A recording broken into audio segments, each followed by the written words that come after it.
Two brothers stand inside the head of a 300-foot war machine. Rain hammers against metal. An alarm screams. And then, through the storm, something massive rises from the ocean, a creature that shouldn't exist, built from nightmare and biology in equal measure. The brothers don't run. They can't.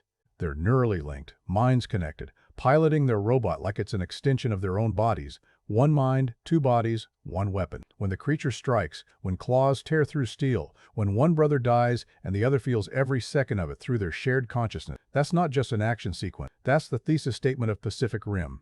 This is a movie about connection in the face of annihilation. Guillermo del Toro's 2013 science fiction epic arrived at a strange moment in blockbuster history. We were drowning in superhero franchises, getting darker and grittier with every installment. Apocalypse scenarios had become background noise. Giant monster movies were either ironic camp or deadly serious environmental allegories. Pacific Rim looked at that landscape and said, what if we just believed? What if we made a movie that commits completely to its absurd premise with zero cynicism, that celebrates international cooperation without a hint of irony, that builds giant robots to fight giant monsters and treats that idea with the sincerity it deserves? The pitch sounds like something a kid would come up with. Giant robots punch giant monsters. That's it. That's the movie. Except it's not, because Del Toro doesn't do simple. He builds worlds. He creates mythologies. And in Pacific Rim, he constructs an entire alternate history where humanity faces extinction and responds by building the Jaeger program. Massive mechanized warriors piloted by pairs of humans whose minds are linked through a technology called the Drift. Here's the setup. A dimensional rift opens at the bottom of the Pacific Ocean. Through that rift come the kaiju. Think Godzilla, but worse, but many, and they keep coming. First one attacks San Francisco, then Manila, then Cabo. The pattern becomes clear. These things aren't random natural disasters. They're an invasion. So humanity does what humanity does when facing extinction. We build weapons. But these creatures are Category 3, Category 4, on a scale that keeps expanding. Too big for conventional warfare, too powerful for nuclear strikes that would devastate our own cities. Enter the Jaegers. Named after the German word for hunter, these aren't drones or tanks or anything remote-controlled. They're too massive, too complex for a single pilot's brain to operate. The neural load would liquefy a human mind, so the Jaeger program develops the drift technology, a neural handshake that links two compatible pilots, sharing the mental burden, sharing their memories, their fears, their trauma. You can't hide anything in the drift. Your co-pilot sees everything, your childhood, your secrets, your worst moments. That vulnerability isn't a side effect of the technology, it's the entire point. For a while, it works. Jaegers become humanity's shield. Pilots become celebrities. The kaiju keep coming, and we keep winning. There's that montage early in the film set to a driving guitar riff showing years of victories. Jaegers dropping into battle zones, monsters falling, cities saved. It feels triumphant. Humanity united against a common enemy, building these machines in China, in Russia, in Australia, in the United States. Different nations, different designs, same goal. But then the kaiju adapt. They come more frequently, they come bigger, they come smarter. The battles that used to be victories become wars of attrition. Jaegers start losing, pilots start dying. And when pilots die in the drift, when their co-pilot is still neurally connected and feels that death from the inside, that's trauma on a level warfare has never seen before. The movie opens with that trauma. Raleigh Beckett and his brother Yancey pilot Gypsy Danger, a Mark III American Jaeger. They're hotshots. They're confident. They're brothers, which means their drift compatibility is off the charts. They've never lost. Right up until they encounter Knifehead, a Category 3 kaiju off the coast of Alaska, and everything goes wrong. The battle that should be routine becomes catastrophic. Knifehead is faster, smarter, more vicious than previous kaiju. It tears through Gypsy Danger's armor. It reaches into the cockpit, the con pod where the pilots stand, and it kills Yancey. But here's the thing that makes this devastating. Raleigh is still in the drift when Yancey dies. He feels his brother's death neurologically, experiences it as if it's happening to him. And then, with half a brain managing a machine meant for two, with his brother's corpse still connected to the neural interface beside him, Raleigh pilots Gypsy Danger alone through a storm, through pain, through impossible circumstances, and drags the Jaeger to shore before collapsing. That's the opening. That's how Del Toro announces what kind of movie this is. Yes, there will be spectacular robot versus monster battles, but those battles cost something. There's blood in this machinery. There's grief in this spectacle. 5 years later, the Jaeger program is dying. Governments decide giant robots are too expensive, too slow to deploy, too vulnerable. They're building walls instead, coastal walls designed to keep the kaiju out. It's a defensive strategy, a retreat, and it's doomed to fail. Everyone knows it except the politicians making the decision. The Pan-Pacific Defense Corps, the international military organization running the Jaeger program, is down to its last 4 Jaegers. 4 machines, 8 pilots, 1 base in Hong Kong, one final shot at ending the war before humanity runs out of options. Marshal Stacker Pentecost runs that base. Idris Elba plays him with the gravity of a man who knows he's leading the last stand. Pentecost is a former Jaeger pilot, a veteran who's seen things that aged him beyond his years. He has a plan.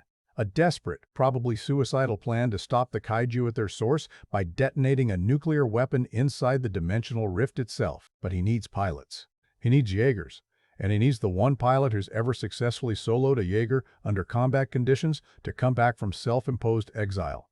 That's where we find Raleigh 5 years after Alaska. He's working construction on one of those walls everyone knows won't work, building a barrier that might buy a few months, maybe a year. It's penance. It's hiding.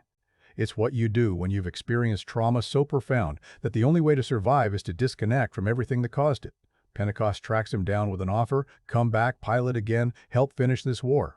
One last mission. The world of Pacific Rim is meticulously realized. Del Toro builds it with a production designer's obsession for detail.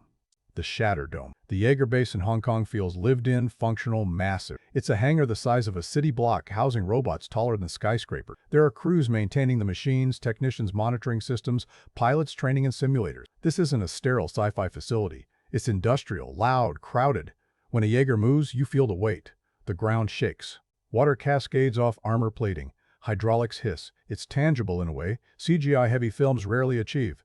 The Jaegers themselves each have distinct personalities reflecting their country of origin. Gypsy Danger is American, solid, powerful, built like a brawler with a nuclear core that's literally its heart. Crimson Typhoon is Chinese, sleek, fast, piloted by triplets through some neural interface miracle, featuring 3 arms for complex combat styles. Cherno Alpha is Russian, the oldest Jaeger still in service, built like a tank, piloted by a husband and wife team who've been doing this longer than anyone. Striker Eureka is Australian, the newest, fastest, most advanced Jaeger, equipped with missile batteries and piloted by a father-son team that's never lost a battle. Each machine is a character, each has history, battle damage that's been repaired but not erased, and each represents a different approach to the same problem. How do you fight a monster? The kaiju are equally detailed. Del Toro comes from a creature design background. Think the monsters in Pan's Labyrinth, the assets in Hellboy. He applies that same craftsmanship here. Every kaiju has biology that makes a twisted kind of sense. They're not just dinosaurs scaled up, they're engineered, purpose-built creatures sent through the rift by an alien intelligence. Some are built for speed, some for durability, some for specific combat strategy. As the film progresses, we learn they're getting more sophisticated because they're learning from each encounter, their weapons being refined by whoever's sending them. This is a war film, really, not a disaster movie. The kaiju aren't natural disasters to be survived. They're an enemy to be defeated. That distinction matters. It means strategy matters. It means sacrifice has weight. It means victories feel earned and losses feel devastating. Del Toro populates this world with people who feel real despite the larger-than-life circumstances. Mako Mori, played by Rinko Kikuchi, becomes Raleigh's new co-pilot candidate. She's an employee at the Shatter Dome, technically skilled, clearly capable, but kept out of active duty by Pentecost for reasons that become clear when we see her memories in the drift. As a child in Tokyo, she survived a kaiju attack that killed her family. Pentecost saved her from the rubble, piloting his Jaeger Coyote Tango through the ruined city to reach her. That trauma drives her. That need for closure defines her. But Pentecost, who became her guardian after that day, can't stand the thought of losing her in combat. Then there are the scientists. Dr. Newton Geisler, call him Newt, played by Charlie Day, as a kaiju-obsessed biologist who's covered in tattoos of the creatures and collects their remains like religious artifacts. He's manic, brilliant, reckless. His theory: if we can drift with a kaiju brain, we can access their biology, their origins, maybe find a weakness. It's insane. It's dangerous. It might be the key to everything. His reluctant partner is Dr. Herman Gottlieb, played by Bern Gorman, as Newt's complete opposite: formal, precise, mathematical. Herman predicts kaiju attacks through models and equations. He sees patterns. The two scientists bicker constantly, but their research is complementary. Together, they're the film's comic relief and its source of crucial intelligence. The tonal balance Del Toro strikes with them is tricky. They're funny without being jokes, brilliant without being condescending. The Hong Kong setting matters too. Not just because it's visually spectacular, though it is. Neon and rain and verticality. A city of incredible density where a kaiju battle isn't some remote incident, but an urban catastrophe happening in real time among millions of people, but also because it represents something thematically. Hong Kong in 2013 was a crossroads, a place where East and West collided and collaborated. The Shatterdome, located in this city, embodies the international cooperation that's Pacific Rim's beating heart. Because that's what this movie is really about underneath the spectacle. It's about humans working together. Different languages, different cultures, different methodologies, united by necessity. The Jaeger program only works through cooperation, literal, neural cooperation between pilots, operational cooperation between nations. When that cooperation breaks down, people die. When it holds, impossible things become possible. The film's structure is elegant. Act 1 establishes the world, the stakes, the trauma. Act 2 brings Raleigh back, introduces the team, sets up the final mission while mounting tension through increasingly dangerous kaiju encounters. Act 3 is the assault on the breach, the rift itself, a suicide mission that requires everything the remaining Jaegers and pilots can give. But throughout, Del Toro never loses sight of the human element. The robots are spectacular, yes. The monsters are terrifying, absolutely. But the story is about Raleigh learning to trust again after loss, about Mako finding the strength to confront her trauma, about Pentecost's sacrifice having meaning, about Newt and Herman's unlikely partnership, about pilots from different nations putting aside ego for survival. It's also, and this is crucial, about Guillermo del Toro getting to make his love letter to Japanese kaiju films and mecha anime with a Hollywood budget. This is a filmmaker who grew up watching Godzilla, who watched Neon Genesis, Evangelion, and Mobile Suit Gundam, who understood that those genres weren't just about spectacle, but about what that spectacle represented. Kaiju films were post-war Japan processing trauma. Mecha anime asked what it cost to be a soldier. Pacific Rim synthesizes those influences and asks, what if we made something earnest out of these ideas? What if we believed in heroes again? There's a line Pentecost delivers that's become iconic. Today, we are canceling the apocalypse. He shouts it to his troops before the final battle, and it could be ridiculous. In another movie, with another tone, it would be ridiculous. But Idris Elba sells it with such conviction, and Del Toro has built a world where that sincerity feels right, that it becomes rousing instead of campy. That's the magic trick of Pacific Rim. It takes absurd premises, giant robots, dimensional rifts, neural linking, and plays them completely straight. No winking at the camera. No self-aware jokes about how silly this all is. The characters believe in their world, so we believe in it. The stakes are treated as real, so they feel real.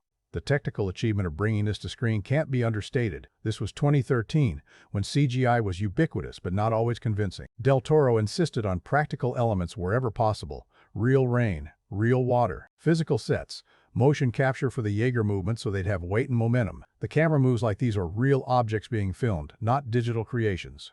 When Gypsy Danger walks through Hong Kong, Del Toro shows the environmental impact, water displacement, ground vibration, scale relationship to buildings. These details make the impossible feel tangible. The film was a moderate success domestically but exploded internationally, particularly in China.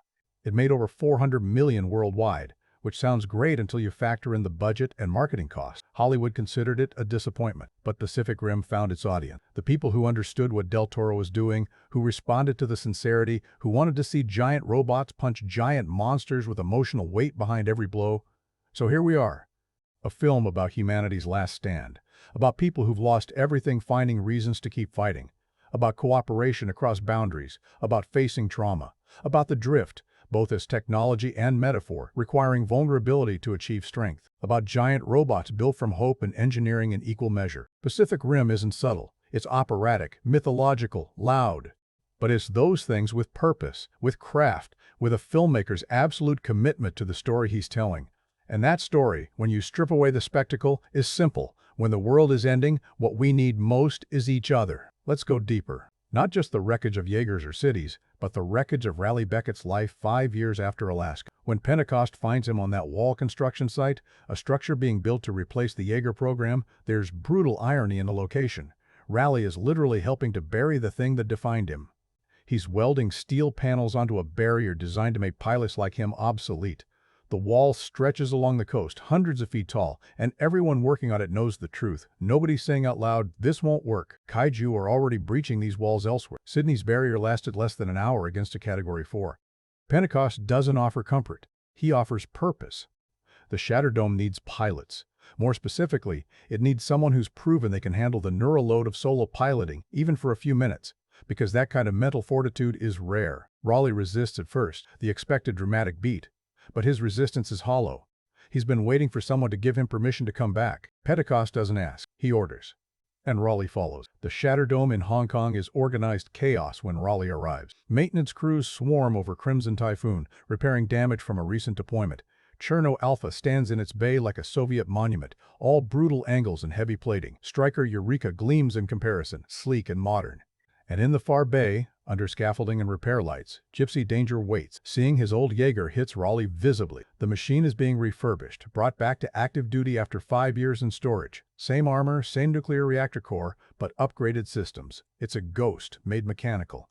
Here's where the film smartly establishes its supporting cast through action rather than exposition. The Weitang brothers' cheers crew for Crimson Typhoon greet Raleigh with competitive posturing that's playful rather than hostile. Sasha and Alexis Kaidanovsky, the Russian husband and wife team piloting Cherno Alpha, barely acknowledge him. They've been in the drift together for over a decade. They don't need outsiders. And then there's Chuck Hansen and his father Herc, the Australian team behind Striker Eureka. Chuck is a problem immediately. Played by Robert Kaczynski with all the cocky swagger of someone who's never lost, he sees Raleigh as a has-been taking up space in what's essentially an elite unit. The confrontation between them is inevitable. It happens in the Kwun the Jaeger combat training room where pilots practice the fighting moves they'll later perform in their machines. The fight is visceral, hand-to-hand, no Jaegers involved. Raleigh holds his own, but Chuck is faster, more current. He's been active while Raleigh has been welding walls. The point isn't who wins. The point is, watching Pentecost let it happen, let these two work out their aggression physically, because that's healthier than letting it fester during combat operations. But Pentecost didn't bring Raleigh back just to add another pilot. He brought him back for a specific partnership. Enter Mako Mori properly. We've seen her in the background. Efficient, observant, clearly important to Shatterdome operations. She's Pentecost's right hand, his protege, and Raleigh notices her immediately. Not romantically, not yet. He notices her because she moves like a pilot. She watches the Kwun fight with tactical assessment. She understands Jaeger mechanics at a level beyond typical support staff. The compatibility testing sequence is where Del Toro's script gets clever. Finding a drift-compatible co-pilot isn't like finding a friend or even a romantic partner. It's neurological. It's about how your brains sync up under stress. The Jaeger program has algorithms, tests, simulations. Raleigh goes through candidates. Other pilots, volunteers, military personnel, and the drift compatibility numbers are okay, but not great. 70s, low 80s on a 100-point scale, functional, not ideal. Then Mako steps onto the testing platform. The neural handshake initiates, and the compatibility reading spikes into the 90s. It's not just good, it's exceptional. Raleigh and Mako's minds sync almost immediately, that rare circumstance where two people's neural patterns align closely enough for seamless drift connection. But there's a problem. Pentecost refuses to authorize it. Mako has never piloted a Jaeger in combat. She's trained in simulators, studied the techniques, but there's a difference between simulation and standing in a con pod with a Category 4 trying to rip your head off. More than that, and this is visible in how Pentecost looks at her. He's afraid of losing her. The argument between Pentecost and Mako happens in Japanese, rapid fire, and we don't need subtitles to understand the dynamic. She's pushing, he's refusing. It's parental, protective, complicated. Raleigh watches this play out and makes a decision. He advocates for her, tells Pentecost that if the compatibility numbers are that high, they need to at least try a test run. The marshal reluctantly agrees to a controlled drift trial. This is where the film earns its emotional stakes. The test, drift, happens in Gypsy Danger, powered up but restrained in the Shatterdome Bay. Raleigh and Mako stand in the con pod, neural interface devices descending onto their heads. The handshake initiate, and for a moment, it's perfect. Two minds sliding into sync, sharing surface thoughts, achieving the connection that makes Jaeger piloting possible. Then Mako's memories surface. Not surface. They erupt. The drift isn't just sharing thoughts, it's sharing everything, and trauma has weight. Mako's childhood trauma has immense weight. We flash back to Tokyo years ago. A little girl in a red coat running through streets being torn apart by a kaiju, buildings collapsing, people screaming. The monster is massive, mechanical in its destruction, and it's getting closer. Mako child. Mako runs until she's trapped in an alley, the kaiju's foot descending toward her, and she knows she's about to die. In the present, in the drift, Mako isn't just remembering this, she's re-experiencing it. The trauma is so powerful it overrides her training. Gypsy Danger activates beyond the test parameters. Weapon systems come online. The plasma cannon begins charging inside the Shatterdome. surrounded by personnel and other Jaegers. Alarm scream. Raleigh tries to pull her back mentally, tries to get her to disengage from the memory, but she's locked in. The only person who reaches her is Pentecost. He runs to the con pod, shouting her name, his voice the one thing that can penetrate the flashback. Mako disengages. Gypsy Danger powers down. Crisis averted. But the damage is done. Pentecost removes Mako from the pilot rotation immediately. Too unstable, too dangerous. The memory proved what he feared. She's not ready. And Raleigh is back to finding a new co-pilot while Mako returns to support duties, the opportunity she's trained for years to achieve ripped away. Meanwhile, the scientists provide crucial context. Newt and Herman aren't just comic relief bickering in their lab space. Their research actually matters to the plot, which is rarer in blockbusters than it should be. Herman's mathematical models show the kaiju attacks increasing exponentially, not just frequency intensity. The time between attacks is shrinking. Category 4s are becoming common. And his projections show something terrifying. Within months, maybe weeks, attacks will be so frequent and so powerful that defense becomes impossible. Multiple Category 5s, a classification that doesn't officially exist yet, hitting simultaneously. Newt has a different approach. He's been studying kaiju biology, and he's made a discovery. The creatures aren't just similar, they're too similar. Genetic similarities that suggest cloning or engineering. They're weapons, built and deployed by something intelligent on the other side of the breach. His theory, the kaiju share a hive mind, and if they share a hive mind, maybe someone could access it through a drift. Drifting with a kaiju brain is insane, it's never been attempted, but Newt is insane in exactly the right way. He's acquired part of a kaiju brain, Category 2, killed months ago, preserved enough to still have active neural tissue. Over Herman's strenuous objections, Newt rigs up a makeshift drift device and connects himself to the alien tissue. What he sees nearly destroys him. The hive mind is real. But it's not just the kaiju. It's the beings who created them. The precursors. Aliens from another dimension who've been trying to colonize Earth. They tried millions of years ago, but Earth's atmosphere wasn't compatible. They've been waiting, watching, and now Earth's pollution and climate change have made the planet suitable for their biology. The kaiju aren't attacks. They're terraforming. Each creature that dies releases toxic material into the atmosphere, slowly making Earth more hospitable for the precursor. Newt comes out of the drift screaming. But he has intelligence, critical intelligence, including something that might let humanity actually close the breach permanently. The dimensional rift has a biometric lock. It only opens for kaiju DNA. Any attempt to send something through like a nuclear weapon gets rejected, unless that weapon is attached to something organic, something the breach reads as kaiju. This information reaches Pentecost just as the next crisis hits. 2 kaiju signatures appear on the scanners, not 1, 2. Category 4, designated Otachi, and Category 3, designated Leatherback, approaching Hong Kong simultaneously. This is the pattern Herman predicted, double events. And the Shatterdome only has 4 Jaegers operational. Gypsy Danger still doesn't have a fully qualified crew, but there's no time. Pentecost makes the call. All 4 Jaegers deploy to Hong Kong to intercept. The Hong Kong battle sequence is where Pacific Rim transforms from good to exceptional. This isn't a quick fight. This is 15 minutes of sustained combat, choreographed with tactical intelligence and emotional stakes. Crimson Typhoon and Cherno Alpha engage first, veterans handling the initial contact. Striker Eureka holds a defensive position protecting the coastline. And Gypsy Danger, piloted by Raleigh and a less experienced co-pilot, not Mako, moves into support. Otachi and Leatherback are smarter than previous kaiju. They fight coordinated. When Crimson Typhoon engages Otachi, Leatherback attacks from behind. The 3-armed Jaeger tries to defend on multiple fronts, but Otachi reveals an ability no previous kaiju has shown: Acid Spit. It melts through Crimson Typhoon's armor like tissue. The Wei brothers try to compensate, try to disengage, but they're caught. Otachi's tail blade tipped impales the con pod. 3 pilots die in seconds. Crimson Typhoon collapses into Hong Kong harbor. Cherno Alpha rushes to assist. Sasha and Alexis have been doing this longer than anyone. They know how to take damage and keep fighting. But Leatherback is Category 4 for a reason. It's built like a tank. When Cherno throws punches, Leatherback absorbs them. Then it reveals its evolutionary advantage, an electromagnetic pulse organ built into its biology. It emits an EMP that shuts down Cherno Alpha's systems completely. The oldest Jaeger goes dark, and Leatherback tears into it methodically. The Russian team dies fighting, systems offline but still trying to manually engage. Their death is brutal, unheroic, the kind of death that happens in war. 6 pilots gone, 2 Jaegers destroyed. And the kaiju are still coming. Striker Eureka moves to engage, but Pentecost makes a battlefield decision that changes everything.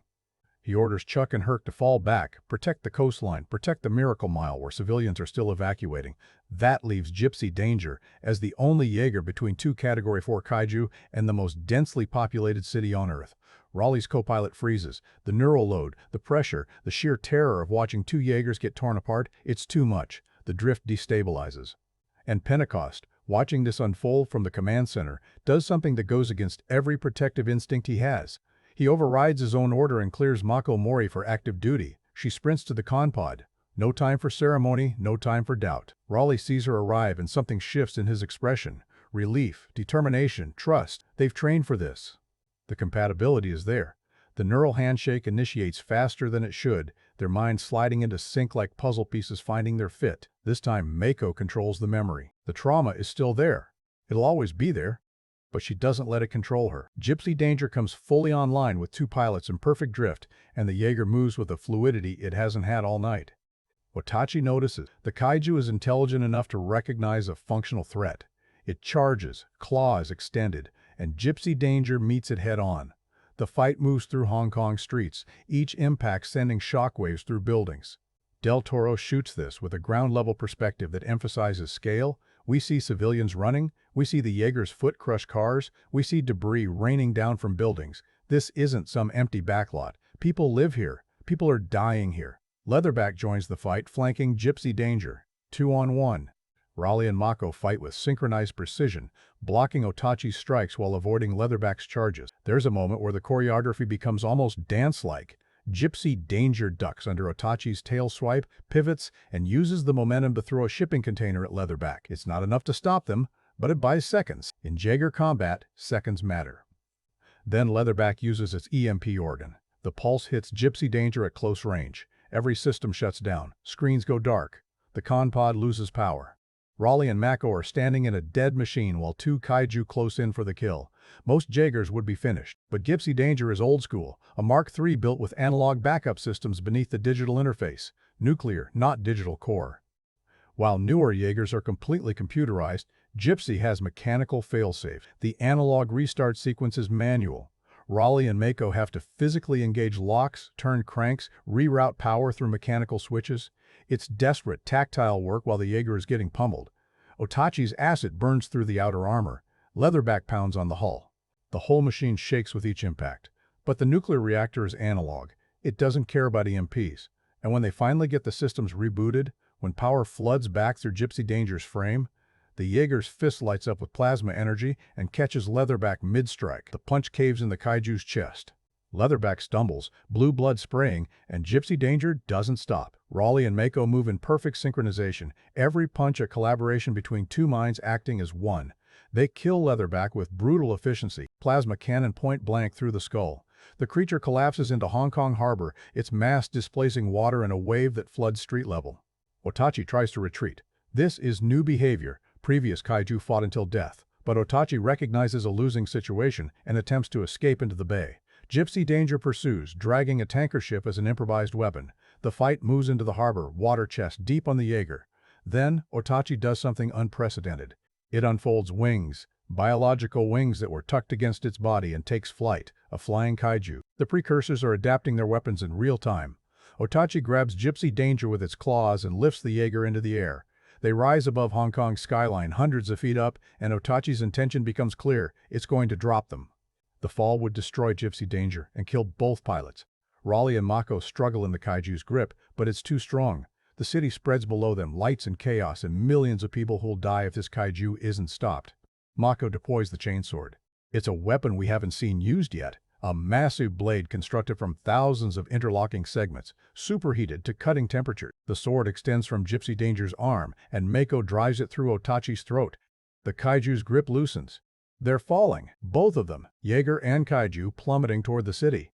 Gypsy Danger's rockets fire thruster packs meant for underwater combat, and they barely slow the descent enough to survive. The impact is catastrophic anyway. They crash through a high-rise building, through floors and walls and infrastructure, finally slamming into ground level in an explosion of concrete and steel. For a moment, silence, dust settling, alarms wailing in the distance. Then Gypsy Danger's hand emerges from the rubble, and Raleigh and Mako confirm they're alive. Battered, systems damaged, but alive. Otachi is dead on the street beside them, the chain sword still embedded in its neck. First combat mission, 2 Category 4, Kaiju killed. But the cost was severe. 4 Jaegers deployed, only 2 survived. In the aftermath, Newt makes a discovery that shifts the entire mission parameters. He needs a Kaiju brain, a fresh one, to complete his research on the breach. Specifically, he needs to drift with it again, deeper this time, to extract the information about how to permanently seal the dimensional rift. Otachi's corpse is right there, newly dead, brain still potentially active. Against all common sense, Newt decides to try it. He ventures into the Kaiju skull, into the toxic environment of its biology, and attempts another drift with the alien tissue. This time, the precursors notice him. They sense a human mind touching their hive intelligence, and they look back. Newt gets what he came for. The biometric signature needed to pass through the breach, but the precursors also get what they want. They see where Newt is. They see the Shatter Dome. They understand humanity's last defensive position. And here's the horrifying part. Otachi wasn't trying to escape when it flew away from the harbor. It was pregnant. A baby Kaiju gestates inside the corpse, and when it emerges, prematurely birthed and immediately dying. Newt realizes the precursors were trying to establish a forward base. They were adapting to land-based assault. The intelligence Newt retrieves confirms Pentecost's worst projection. The attacks will accelerate until they're constant. Category 5s are coming. The wall strategy is completely worthless. Humanity has one option: take the fight to the source. Close the breach permanently before the precursors can send through their in-game weapon. Pentecost's plan crystallizes into its final form. Take the remaining Jaegers, Gypsy Danger and Striker Eureka, to the breach. Striker will carry a nuclear payload. The bomb needs to be detonated inside the rift to collapse it from within, but the breach's biometric security means they need a Kaiju corpse to get through. So the strategy is brutal in its simplicity. Kill a Kaiju at the breach entrance, use its body to smuggle the nuke through, detonate, and pray the math works. It's a suicide mission. Everyone knows it. 10 Jaegers started this war. Now they're down to 2. 8 pilots remain. Raleigh, Mako, Chuck, Herc, and the 4 pilots aboard the Jaegers are the last line. But Herc is injured from the Hong Kong battle, took damage when debris struck Striker Eureka's con pod. He can't make the deployment, which means Striker needs a new co-pilot for Chuck. Pentecost volunteers himself. He's the marshal, the commander, and he's putting himself in a Jaeger for what everyone understands is a one-way mission. There's a reason he stopped piloting years ago. The drift revealed it to Raleigh during a brief neural connection. Pentecost piloted during a contamination incident where his Jaeger's hull was breached by Kaiju blood. He was exposed to radiation and toxic biology simultaneously, killing him slowly. He's on medication, buying time, but time is running out. This mission will probably finish what that exposure started. He volunteers anyway. Chuck accepts his father's injury as fate, accepts Pentecost as his new co-pilot without argument. There's a moment between Chuck and Raleigh before deployment where the hostility evaporates. They're not friends, but they're the last Jaeger pilots on Earth about to attempt something impossible. Chuck extends his hand. Raleigh takes it. Professionals recognizing professionals. The journey to the breach happens in near silence. 2 Jaegers walking across the ocean floor, the nuclear device secured in Striker Eureka's chest compartment. The depth is crushing, miles down into the Challenger deep section of the Pacific. Bioluminescent creatures scatter as the Jaegers pass. It's beautiful and eerie, this alien landscape on Earth that humans rarely see. Del Toro shoots it with a sense of wonder, even as tension builds. The breach appears as a glowing fissure in the ocean floor, dimensional energy bleeding through the cracks in reality.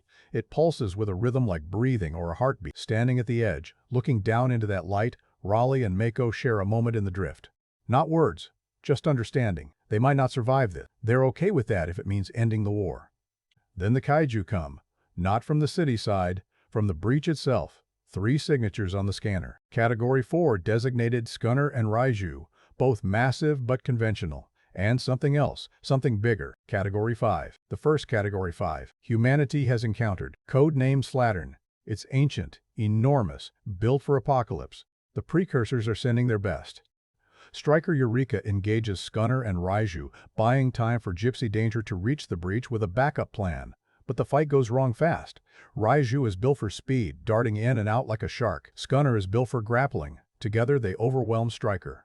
The Australian Jaeger fights magnificently. Chuck and Pentecost in perfect drift despite never having partnered before. But it's not enough. Raiju's claws pierce the con pod. Scunner pins Striker's arms. Pentecost makes the final call. He detonates the nuclear device early, while they're still in Striker, while the Kaiju are holding them. The explosion is blinding even at depth. It vaporizes all 3, Striker Eureka, Raiju, and Scunner, in a sphere of nuclear fire. 2 pilots and 2 kaiju gone in an instant. The blast wave hits Gypsy Danger, sending the Jaeger tumbling through the water. When the light clears, when Raleigh and Mako regain control, Stryker is gone, Pentecost is gone, Chuck is gone, and Slattern, the Category 5, is still coming. Just Gypsy Danger now. 1 Jaeger, 2 pilots, 1 remaining bomb, a smaller tactical nuke they carried as backup, and a kaiju 3 times their size bearing down on them. The final fight happens at the breach entrance. Slattern is everything previous. Kaiju were amplified, stronger, faster, smarter. It tears into Gypsy Danger with methodical violence, rips off an arm, crushes the chest plate. Every system starts failing. Oxygen leaks from the con pod. Mako's arm is broken. Raleigh is bleeding from head trauma. The Jaeger is dying around them, but they're at the breach, right at the edge. And Slattern makes a mistake. It grapples them to finish the kill, wrapping around Gypsy Danger in a death grip. Raleigh triggers the last move they have, the nuclear core. Gypsy Danger is powered by a reactor that's essentially a controlled bomb. He initiates an overload sequence, turning their Jaeger into a weapon. They're still in the drift when the decision is made. Mako understands immediately what this means.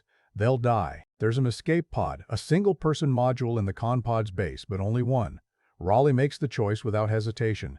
He forces Mako into the pod, seals it manually, and ejects her. She screams his name through the neural link as she's shot away from the dying Jaeger, up through the ocean toward the surface. Raleigh stays, alone in the con pod with a dead co-pilot connection and a kaiju still wrapped around his Jaeger.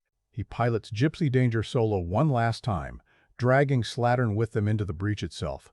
The dimensional rift accepts them, reads Slattern's biology as valid, and they pass through into the space between dimensions. It's indescribable. Alien architecture, impossible geometry, the Precursors' realm visible for just seconds. Their world, their invasion staging ground, their intent made clear in structures built for conquest. Raleigh sees all of it. Then he detonates the core. The explosion doesn't just kill Slattern, it collapses the breach. The dimensional rift seals from within, imploding under the energy release, severing the connection between universes. On Earth's side, the glowing fissure in the ocean floor goes dark, goes silent. The war is over. Mako's pod surfaces first. She's alone, floating in the Pacific, grieving through the severed drift connection. The command center goes quiet. Pentecost dead. Chuck dead. Raleigh dead.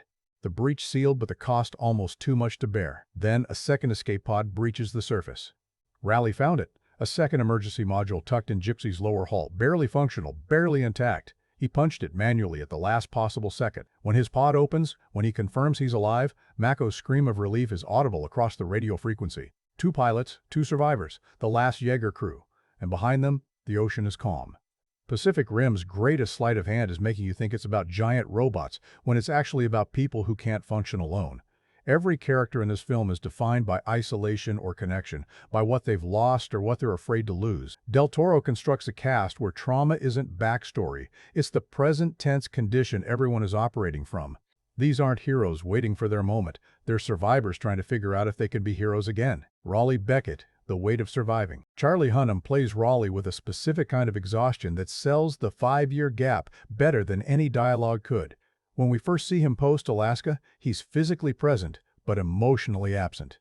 Construction work is penance disguised as survival. He's chosen the most brutally physical job possible, welding steel, moving concrete, working until his body aches enough that maybe his mind will quiet down. Hunnam doesn't play this as depression exactly, it's more like suspended animation. Raleigh put himself on pause the day Yancey died, and he's been paused ever since. What makes his character work is how little he tries to articulate what happened to him. There's no therapy speech, no moment where he explains his trauma to someone who conveniently needs to hear it. The film trusts us to understand through Hunnam's physical performance. Watch how Raleigh moves in the first act compared to the third.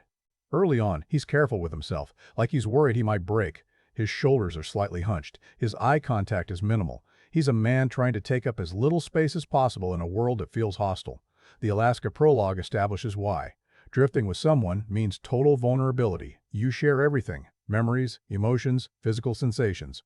When Yancey died, Raleigh didn't just lose a brother, he lost half of himself while simultaneously experiencing his brother's death from the inside. That's not something you recover from, that's something you survive maybe, if you're lucky and you find a way to lock it away. Coming back to the Shatterdome forces Raleigh to unlock those compartments.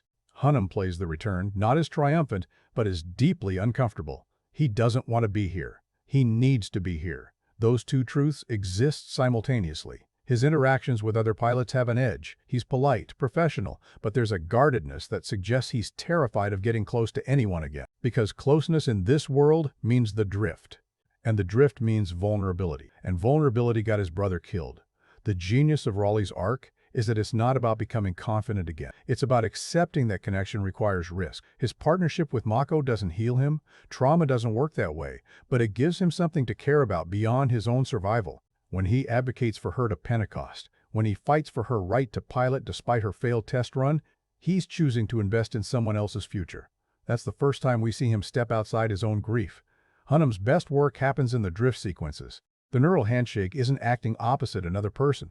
It's acting while pretending your co-star's thoughts are inside your head. Watch his eyes during the first successful drift with Mako. There's a moment of recognition, almost surprise, when the connection solidifies, like he'd forgotten what it felt like to not be alone. The drift is invasive, yes, but for someone who's been isolated for 5 years, that invasion feels like coming home. His dynamic with Mako develops without unnecessary romantic complications. Del Toro deliberately avoids the expected beats. There's no kiss, no declaration of love, no relationship subplot grafted onto the survival plot. Instead, there's respect, trust, the kind of intimacy that forms when two people literally share consciousness. By the end, when Raleigh forces Mako into the escape pod, it's not a romantic gesture. It's one partner protecting another partner because they've become essential to each other's survival. The drift made them family. Mako Mori, trauma. As Origin Rinko, Kikuchi's performance is a study in controlled intensity. Mako appears calm on the surface, professional, competent, always measured, but Kikuchi plays her with micro-expressions that suggest constant internal management, a slight tightening around the eyes when Jaegers are mentioned, a barely perceptible flinch when alarms sound. She's holding herself together through sheer willpower, and Kikuchi makes you feel the effort that requires. The film gives Mako something rare in blockbuster cinema, an internal arc that doesn't revolve around male validation. Yes, she partners with Raleigh, but her journey is about confronting her own trauma, not about proving herself to him or anyone else. She already knows she's capable. Pentecost knows she's capable. The test isn't about competence. It's about whether she can face the thing that's been defining her since childhood without letting it consume her. That childhood trauma sequence is deliberately horrifying. Del Toro shoots young Mako's memories from her height, the camera low, the kaiju impossibly tall, the world collapsing around her in ways that emphasize helplessness. The red coat stands out against the destruction's gray palette, making her visible and therefore more vulnerable. She's a spot of color in a monochrome nightmare. When Coyote Tango's hand reaches down and Pentecost's voice calls to her, it's not just rescue. It's the moment her entire identity reconfigures around. Kikuchi plays adult Mako as someone who's turned that trauma into purpose but hasn't processed it into peace. She's dedicated her life to the Jaeger program because it saved her. She's learned to pilot because she needs agency over the thing that once made her powerless. But dedication and processing aren't the same. When the trauma surfaces during the test, drift, Kikuchi's performance shifts completely. The control vanishes. Her face contorts, not with anger but with childhood terror. She's not a trained pilot in that moment. She's a little girl about to die, and the regression is total. What elevates Mako beyond tokenism is how the script refuses to rescue her. When Pentecost pulls her from active duty after the failed test, the film doesn't immediately reverse that decision to make audiences feel better. She sits with that failure. She has to live with having proven Pentecost's fears correct. The next time she enters a Jaeger isn't because someone gave her a second chance out of kindness. It's because the tactical situation demanded it, and she earned her way back by controlling the memory instead of letting it control her. Her relationship with Pentecost is the film's emotional anchor. Idris Elba and Kikuchi play their scenes together with the weight of years. She looks at him with daughterly devotion. He looks at her with parental terror. When they argue in Japanese, the language barrier for English-speaking audiences actually enhances the scene. We don't need to understand the specific words to understand the argument. She's saying, "Let me fight." He's saying, "I can't lose you," and neither is wrong. The film also gives Mako something that shouldn't be remarkable but is, she's never sexualized. There's no male gaze shots, no gratuitous angles, no costume designed for anything except functionality. Her competence is never questioned because of her gender, only because of her trauma. When other characters look at her, they see a pilot, not a woman who happens to pilot. That's Del Toro making a deliberate choice about whose perspective matters. Kikuchi's physical performance in the Jaeger combat sequences deserves attention. The drift fighting style requires both pilots to mirror each other's movements. She and Hunnam had to choreograph their con-pod actions to move in synchronized ways while pretending to fight creatures that weren't there. Watch the chain sword deployment sequence. Mako's movements are precise, almost surgical, while Raleigh's are broader. You can see their different fighting styles blending into a hybrid approach that's more effective than either would be alone. By the final battle, Mako has completed her arc not through revenge, but through acceptance. She doesn't kill Slattern out of hatred for what Kaiju took from her.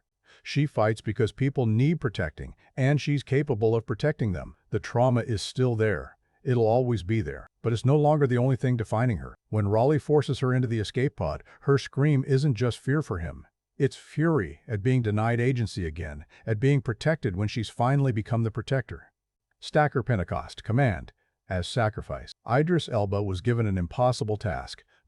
Today we are canceling the apocalypse, sound legitimate. He does it by playing Pentecost as a man who's already dead and knows it, which paradoxically makes him fearless. The Marshal isn't inspirational because he believes in victory.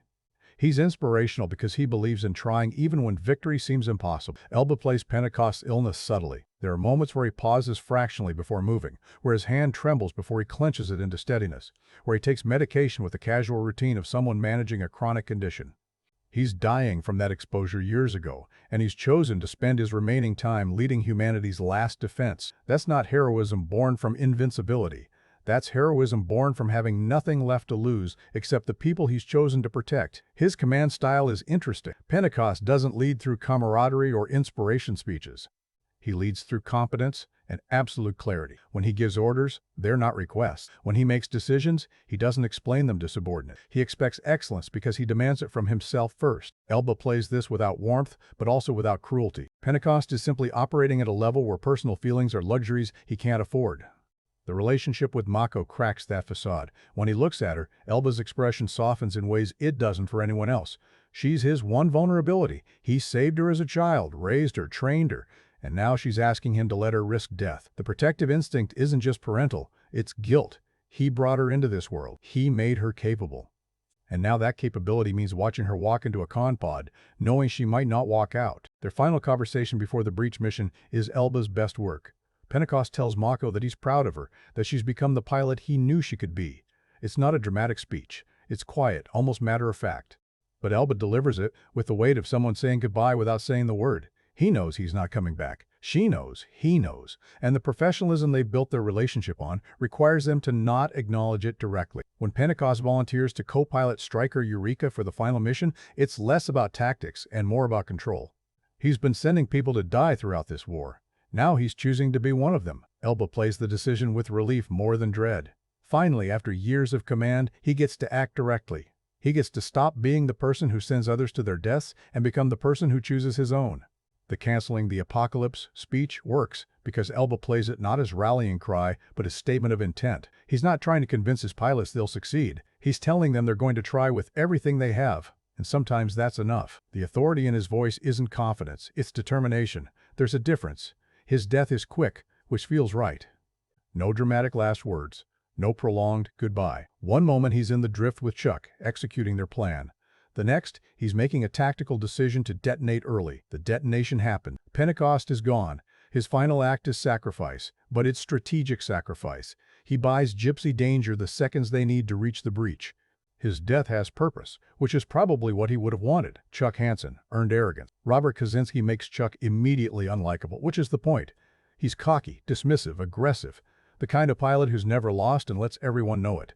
But Kaczynski plays him with just enough underlying insecurity that you can see this is armor. Chuck is terrified not of combat, but of being inadequate. His entire identity is wrapped up in being the best, in piloting the most advanced Jaeger, in maintaining a perfect combat record. The antagonism with Raleigh is less about genuine hatred and more about Chuck seeing a mirror. Here's another pilot who was supposed to be elite, who failed catastrophically, who walked away. Chuck looks at Raleigh and sees the possibility of his own future failure. So he attacks preemptively, tries to establish dominance, because if he can prove Raleigh is washed up, maybe that future doesn't apply to him. Kaczynski also plays Chuck's relationship with his father Herc with visible strain. They're drift compatible, which means Chuck has spent years sharing consciousness with his dad. There's no teenage rebellion possible when your parent literally knows every thought you have. Their partnership is professional, bordering on cold.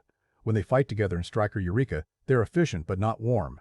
The drift has made them too intimate, paradoxically creating distance. When Herc gets injured and can't make the final deployment, watch Kaczynski's face. There's relief mixed with guilt. Relief that his father won't be at risk, guilt for feeling relieved, and then terror when he realizes he'll be drifting with Pentecost instead, sharing consciousness with the Marshal whose approval he's been desperately seeking through antagonism and bravado. The handshake with Raleigh before deployment is Chuck's entire arc in a gesture. Kaczynski plays it as difficult. Chuck has to force himself to extend his hand, has to actively overcome his pride, but he does it because he's recognized what the audience has. They're the last pilots. The rivalry doesn't matter. The ego doesn't matter. All that matters is the mission. His death is appropriately understated. No dramatic final moment. Just a tactical situation going wrong and Pentecost making the call to detonate. Chuck doesn't get to be heroic on his own terms. He dies following orders, which is probably the hardest thing a character built on ego could do. Kaczynski's final expressions show acceptance more than fear. He's in the drift with Pentecost, who he respects above everyone. If he has to die, at least it's alongside someone worthy of the sacrifice. The scientists, functional brilliance. Charlie Day and Bern Gorman are playing archetypes, the manic genius and the rigid academic. But they play them with enough specificity to transcend stereotype. Day's Newt is a man who loves kaiju the way some people love sharks or wolves, with a fascination that borders on dangerous. His tattoos aren't rebellion, they're devotion. He's tattooed kaiju on his body because he studies them the way monks study scripture. Day plays them with caffeinated energy, always moving, always talking, ideas spilling out faster than articulation can manage. Gorman's Herman is all precision-measured speech, calculated movements, mathematical models instead of gut instinct. The cane he uses isn't affectation, it's a physical manifestation of his character. Herman needs support, needs structure. The actor plays him with visible frustration that no one listens to his projections despite them being consistently accurate. He's Cassandra with equations, predicting doom while everyone focuses on tactics. Their bickering is comic relief, yes, but it's also methodology clash. Newt wants to understand kaiju by getting inside their biology. Herman wants to understand them through pattern prediction. Both approaches are valid. Both are necessary. Their eventual collaboration, grudging, argumentative, but effective, mirrors the film's larger thesis about cooperation being essential for survival. Day's performance when Newt drifts with a kaiju brain is genuinely unsettling. The mania drops away and what's left is primal terror. He's seen something humans aren't meant to see, touched a consciousness that recognizes him as prey. When he comes out of it screaming, Day plays it as violation more than discovery. Newt got the information he needed, but the cost was confronting something that looked back at him with hunger. The film wisely keeps both scientists alive. Not everyone needs to die for stakes to matter. Newt and Herman survive to analyze the data, to understand what was won and what it cost. They represent the intellectual approach to warfare. Understanding the enemy might be as important as fighting it. The ensemble strength, Del Toro peoples his world with pilots we barely know but who feel lived in anyway. The way triplets, Pilot and Crimson Typhoon, are glimpsed mainly in briefings and combat prep, but their teamwork is visible. 3 minds in one, drift, 3 bodies moving as one. When they die, it matters, even though we barely knew them. Sasha and Alexis Kaidnovsky get even less screen time, but the actors play them with stone-faced determination that tells a story. They've been married longer than most of the other pilots have been alive. They've survived kaiju attacks that killed entire teams. They don't need to prove themselves to anyone. Their death systems offline, manually fighting a kaiju they can't possibly beat, is warrior's death without glorification. Herc Hansen, Chuck's father, is played by Max Martini with working-class competence. He's not flashy. He does his job. Loves his son in ways he probably can't articulate because they've shared the drift and already communicated everything important. When he's injured and has to watch his son deploy for the final mission without him, Martini plays it as helplessness worse than pain. A parent watching their child walk into death and being unable to follow. What unites every character is the recognition that individual heroism isn't enough. Raleigh can't pilot alone. He tried, and it nearly killed him. Mako can't overcome her trauma alone. She needs partnership. Pentecost can't lead alone. He needs pilots willing to follow. Chuck can't maintain his perfect record alone. He needs competent co-pilots. The scientists can't solve the kaiju problem alone. They need each other's complementary approaches. Pacific Rim rejects the lone hero narrative. Hollywood defaults to. Every victory requires collaboration. Every sacrifice has meaning because it enables someone else's survival. The film argues that humanity's greatest strength isn't individual exceptionalism. It's our ability to connect, cooperate, and share burdens too heavy for one person to carry. The characters aren't metaphors. They're people struggling with trauma, fear, duty, and the weight of possibly being humanity's last chance. Del Toro and his cast treat them with respect that elevates the material. These aren't action figures. They're humans in impossible circumstances, making human choices, failing humanly, succeeding humanly. And when they win, when the Breach SEALs and Raleigh and Mako surface alive, the victory feels earned because we've watched them earn it. Not through superhuman ability, but through the very human decision to trust each other completely. There's a physics problem at the heart of Pacific Rim that most giant robot films ignore: mass. When something weighs 7,000 tons and stands 25 stories tall, it doesn't move like a human scaled up. It can't. Inertia exists. Momentum matters. Del Toro understood this instinctively, and every technical decision in Pacific Rim serves one purpose: making the impossible feel tangible. This isn't a film where digital creations float weightlessly through action sequences. This is a film where you feel every ton of metal, every gallon of displaced water, every impact shockwave through the ground. Del Toro's directorial discipline. Guillermo del Toro approaches blockbuster filmmaking like a craftsman approaching sculpture: obsessive attention to detail, reverence for the material, and absolute control over the final product. He's worked in practical effects for decades, building creatures for Kronos and Hellboy, designing the Faun and Pale Man for Pan's Labyrinth. That background informs every frame of Pacific Rim. He knows how creatures move, how armor should reflect light, how mechanical joints should articulate. He's not guessing at realism, he's engineering it. Watch how Del Toro stages the Jaeger deployments. When Gypsy Danger is cleared for launch, the sequence takes time. Technicians secure connections. Hydraulics engage with audible strain. The con-pod rises into the Jaeger's head on massive lifts. There may be 20 cuts across 2 minutes, showing a process that could have been montaged in 10 seconds. Del Toro gives deployment weight through duration. The machines feel real because assembling them feels laborious. His camera placement consistently emphasizes scale through relationship. When Jaegers walk through city streets, Del Toro cuts to ground-level perspective showing cars and people fleeing, then cuts back to the Jaeger's foot landing where those cars were seconds ago. When Otachi attacks, he shows the kaiju shadow falling over buildings before showing the creature itself. Our brains fill in the scale through context before the reveal confirms it. Del Toro also makes a critical choice about humanity's presence in the frame. Most disaster films keep humans at a distance from destruction. We watch cities crumble from safe aerial perspective. Pacific Rim keeps civilians in the shot during kaiju attacks. We see people running. We see buildings collapsing with lights still on, suggesting occupancy. The Hong Kong battle doesn't happen in some conveniently evacuated quarantine zone.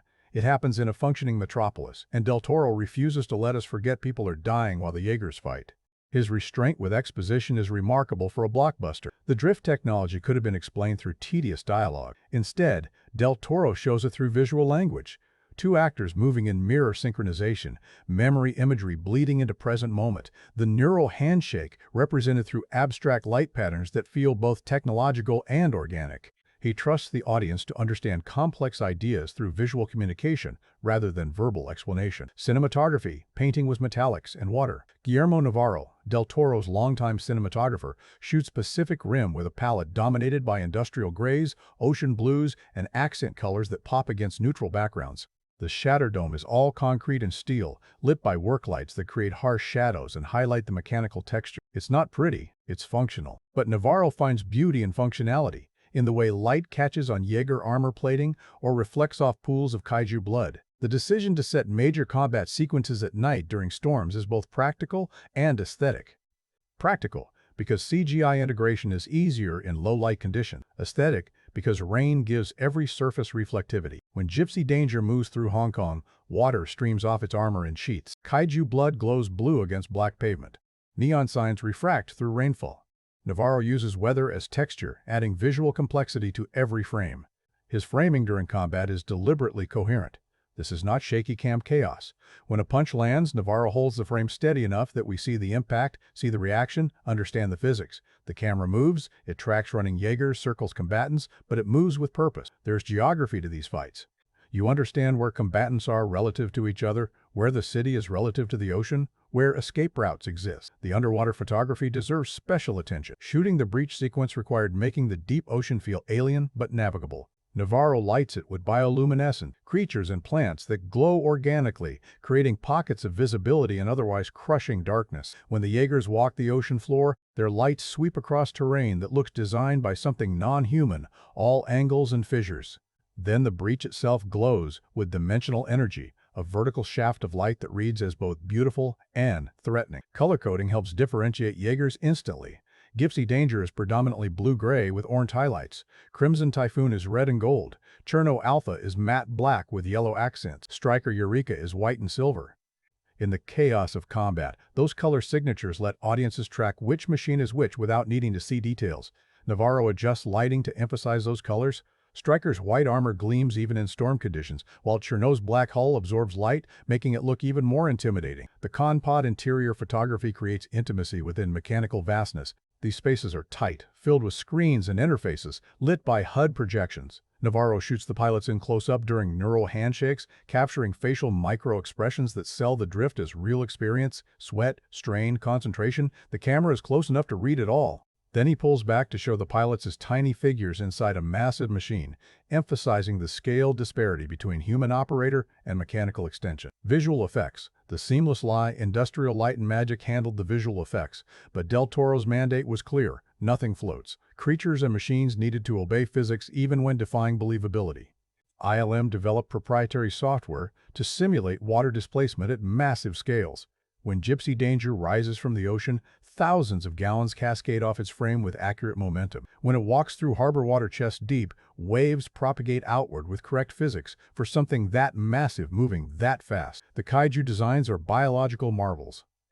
Each creature has skeletal structure, musculature, skin textures that suggest evolutionary purpose. Leatherback's gorilla-like build indicates power over speed. Otachi's serpentine body and wings suggest adaptability. Slatern's blade-covered form is all offense. ILM built these creatures with anatomical logic. Joints bend correctly, skin stretches over moving muscles, weight shifts believably during movement. They don't look like rubber suits scaled up. They look like organisms that could theoretically exist. The Jaegers receive equal attention to mechanical authenticity. ILM modeled them with functional internal structures. You can see gears turning, pistons firing, hydraulics compressing. When Gypsy Danger's arm gets torn off, the wound reveals machinery cables, fluid lines, framework, all of it rendered with engineering plausibility. These aren't magical robots. They're machines with mechanical systems that behave like machines should. Destruction physics elevate the combat. When a Jaeger punches through a building, debris doesn't just explode outward. Structural supports fail progressively. Glass shatters before concrete crumbles. Upper floors collapse differently than lower floors. ILM simulated these failures individually, making every destruction event unique. The Hong Kong property damage feels catastrophic because it follows architectural logic. The drift visualization is ILM's most abstract work, and it's stunning. Neural handshakes are represented through kaleidoscopic imagery, geometric patterns that flow and reconfigure. Memory fragments appearing as fractured visuals. The sense of two consciousnesses merging shown through overlapping transparency. It's impressionistic rather than literal, which makes it more effective. We feel the drift without needing to understand it mechanically. Tactical integration between practical and digital is where ILM's work becomes invisible. Del Toro built full-scale sections of Jaeger Pods practical sets where actors performed against green screen. ILM then added the surrounding machinery, the external views through windows, the HUD interfaces. The seams between practical and digital are imperceptible. When you're watching Raleigh and Mako in the Con-Pod, you're seeing real actors on real sets with digital extensions, and you can't tell where one ends and the other begins. Sound design. The aural weight. Sound designers make or break giant creature films. Pacific Rim's sound design is layered orchestration where every element has distinct sonic identity. Jaeger sound mechanical servo motors whining under strain, metal grinding against metal, hydraulic systems hissing pressure release. Each Jaeger model sounds different. Gypsy Danger has a deeper, more industrial sound profile. Striker Eureka sounds higher-pitched, more refined, reflecting its newer technology. Kaiju sound, biological, despite their impossible scale. They roar, yes, but those roars have animal characteristics. Leatherback's vocalizations have primate-like qualities. Otachi's shrieks incorporate reptilian hissing. Slattern sounds ancient, its roars layered with sub-bass frequencies that register more as physical sensation than sound. The sound designers recorded real animals, elephants, bears, sea lions, then manipulated those recordings at pitch and speed to create something recognizable yet alien. Impact sounds are critical for selling weight. When a Jaeger punches a kaiju, the sound isn't a simple boom. It's layered. The crunch of breaking carapace, the squelch of biological material compressing, the metal-on-organic thud of fist against flesh, followed by the crack of bones breaking. Each punch sounds like collision between specific materials. The sound design team recorded practical impacts, hitting meat with metal, breaking actual bones, crushing materials, then amplified and processed those recordings. The result is visceral without being gratuitous. Environmental sound adds immersion. The Shatterdome echoes with industrial ambient noise, welding sparks, mechanical clanking, radio chatter, alarms. It sounds like a working military base, not a movie set. Hong Kong during the battle is cacophony, car alarms, building collapses, people screaming, emergency sirens, all mixed to suggest urban chaos. The sound design never lets the environment become sonic wallpaper. There's always detail. The underwater sequences use sound to create claustrophobia. Sonar pings echo. The Jaegers' footsteps thud dully through water.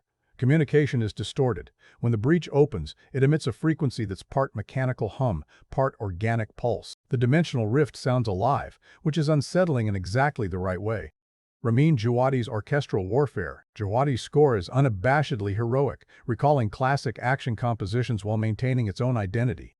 The main theme, that driving guitar riff over orchestral swells, is designed for emotional elevation. It's not subtle. It's not trying to be. Djawadi leans into the operatic nature of the material, writing music that matches the scale of the visuals.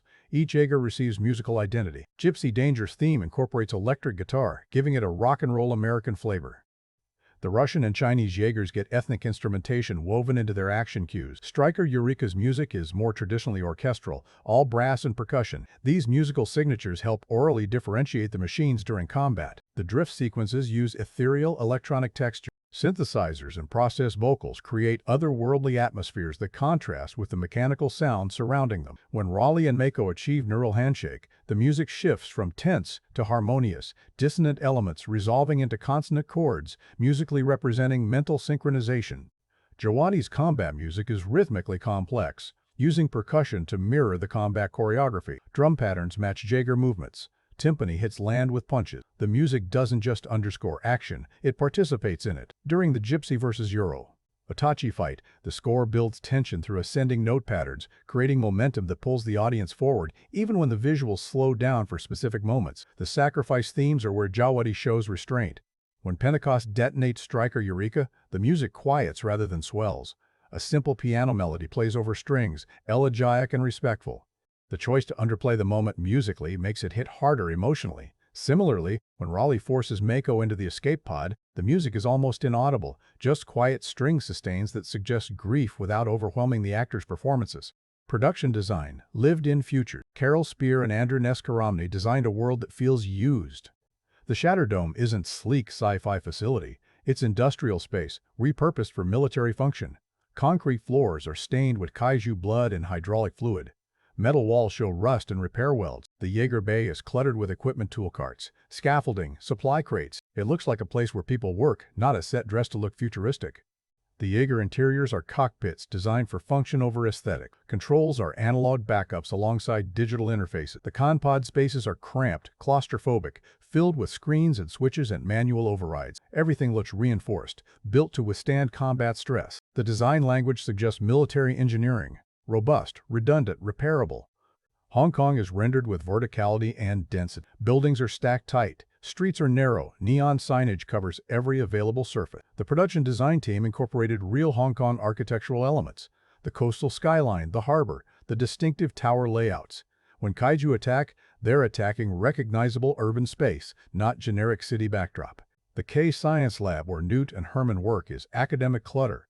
Whiteboards covered in equations, specimen jars containing kaiju organs, computer stations buried under papers, the massive kaiju skeleton hanging from the ceiling. It feels like research space occupied by people who care more about discovery than organization. Personality bleeds through the set design. The breach itself is the film's most abstract design element. It's rendered as dimensional rift with organic properties. The edges pulse, the interior glows with colors that shouldn't exist together. The space beyond suggests architecture that doesn't follow Euclidean geometry. Production design merges with VFX here, creating something that reads as alien without being incomprehensible. Editing, rhythm, and clarity. John Gilroy and Peter Amundsen edited Pacific Rim with emphasis on comprehensibility. Action sequences are cut for clarity. Each shot establishes spatial relationships before cutting to closer angles. During the Hong Kong battle, the editors cut between multiple Jaeger fights without losing geographic coherence. You always know where everyone is relative to each other and the city. The pacing is deliberate. The film takes time to establish world and characters before accelerating into action. The first Jaeger battle doesn't happen until we've spent significant time in the Shatterdome understanding the culture and stakes. When action does arrive, it's sustained. The Hong Kong sequence runs over 15 minutes with minimal interruption. The editors trust the audience to stay engaged through extended combat without needing to cut away for reaction shots every few seconds. Montage work is economical. The opening uses rapid cuts to cover 5 years of Jaeger history in under 3 minutes, establishing the rise and fall of the program without feeling rushed. Information density is high, but never confusing. Each shot in the montage communicates specific data. This Jaeger fought here, this pilot became famous, this battle was a turning point. Emotional beats receive breathing room. After Pentecost dies, there's a moment of silence. No cuts, just Mako's face registering loss. The editors hold on her grief before moving forward. Similarly, when Raleigh surfaces alive, the editing slows, allowing the moment to land before cutting to wider celebration. Action films often rush through emotion to reach the next set piece. Pacific Rim trusts that the emotional moments earned through narrative are worth dwelling on. Parallel editing during the climax intercuts the breach assault with the command center's perspective, creating tension through information asymmetry. We see things the characters can't, and vice versa. The technique is old school but effective, building suspense through what's shown and what's withheld. The technical achievement Pacific Rim succeeds technically because every department understood the assignment, make absurdity feel real. Del Toro's direction grounds the impossible through attention to physics and environment. Navarro's cinematography paints with industrial beauty. ILM's effects sell the weight and biology of creatures and machines. Sound design provides oral texture that reinforces visual information. Djawadi's score elevates without overwhelming. Production design creates spaces that feel inhabited. Editing maintains clarity through chaos. But the technical mastery serves story, not spectacle for its own sake. The craft makes you believe in Jaegers and Kaiju so that when characters risk everything, the stakes feel real. When Pentecost sacrifices himself, you're not thinking about the render time on the explosion. You're thinking about the character making that choice. When Gypsy Danger plunges into the breach, you're not analyzing the camera angles. You're invested in whether Raleigh and Mako survive. That's the difference between competent blockbuster filmmaking and transcendent blockbuster filmmaking. Competent films use technical craft to impress. Transcendent films use technical craft to disappear into storytelling. Pacific Rim achieves the latter through obsessive attention to every detail, every sound, every pixel, every cut. The result is a film that feels handmade despite its digital complexity, intimate despite its massive scale, human despite its mechanical characters. Del Toro and his team built a world so meticulously realized that 2 hours feel like visiting a place that exists, meeting people who live there, experiencing events that matter. And when it's over, when the breach seals and the screen fades, you're not thinking about how they made it, you're thinking about what it meant. Pacific Rim operates on multiple thematic frequencies simultaneously. On the surface, it's humanity versus extinction. One layer deeper, it's about cooperation as survival strategy. Deeper still, it's about vulnerability as strength. And at its core, it's asking a question that defines Del Toro's entire filmography. What if we chose hope, even when the rational choice is despair? The film builds its thematic architecture carefully, using giant robots and monsters as delivery mechanisms for ideas about human connection, collective action, and the courage required to trust someone completely. The drift, intimacy as weapon. The single most important thematic element in Pacific Rim is the technology that makes Jaeger operation possible. The drift isn't just mechanical necessity, it's the film's central metaphor for what human connection actually requires. To pilot a Jaeger, you can't just work alongside someone. You have to let them into your head completely. Every memory, every fear, every shameful moment, every private thought becomes accessible. There's no performing, no hiding, no presenting a curated version of yourself. The drift demands total honesty because it makes dishonesty impossible. This is revolutionary for an action film. Most blockbusters treat teamwork as tactical coordination, people working toward common goals while maintaining individual autonomy. The drift says that's insufficient for the challenges we face. Real partnership requires exposing yourself completely to another person, trusting them with your most vulnerable self, and accepting that they'll do the same. It's terrifying. It's necessary. It's the only way to operate the weapon. Del Toro uses this to explore trauma processing in ways action films typically avoid. Raleigh carries his brother's death as isolating experience. He can't share what it felt like to be in Yancey's head when he died because how do you explain that to someone who hasn't experienced neural linking? The drift made his grief unique and unshareable, which is what trauma does. It isolates us through experiences others can't fully comprehend. His partnership with Mako works because she carries similar isolation. Her childhood trauma shaked her completely, but it's locked inside her, too painful to process alone. When they drift together, they don't solve each other's trauma. The film is smarter than that, but they witness it. Raleigh sees Mako's childhood terror and doesn't flinch away. Mako accesses Raleigh's grief and doesn't treat it as weakness. The drift makes their pain shareable, which doesn't erase it but makes it bearable. That's the film's thesis on healing. You don't overcome trauma alone. You survive it by letting someone see it and choosing to stay anyway. The mechanics of drift compatibility are worth examining thematically. Not everyone can link with everyone. Neural patterns have to align. The film suggests some people are fundamentally incompatible, while others sync naturally. This could be read as deterministic, either you're compatible or you're not. But the film complicates this through Chuck and Pentecost. They're not naturally compatible. Chuck has drifted with his father his whole career. Pentecost hasn't piloted in years. But they make it work through professional discipline and mutual respect. The film argues that some connections are natural, while others require effort. But both are valid. The vulnerability the drift demands also explains why Jaeger pilots become so bonded. You can't spend years sharing consciousness with someone without that person becoming essential to your identity. The Kaidanovskis have been married and drift partnered for a decade. Their relationship exists on a level of intimacy most couples never achieve. When one dies, the other doesn't just lose a spouse. They lose the person who literally shared their thoughts. The grief is exponential. This makes the film's central relationship, Raleigh and Mako, more complex than typical action romance.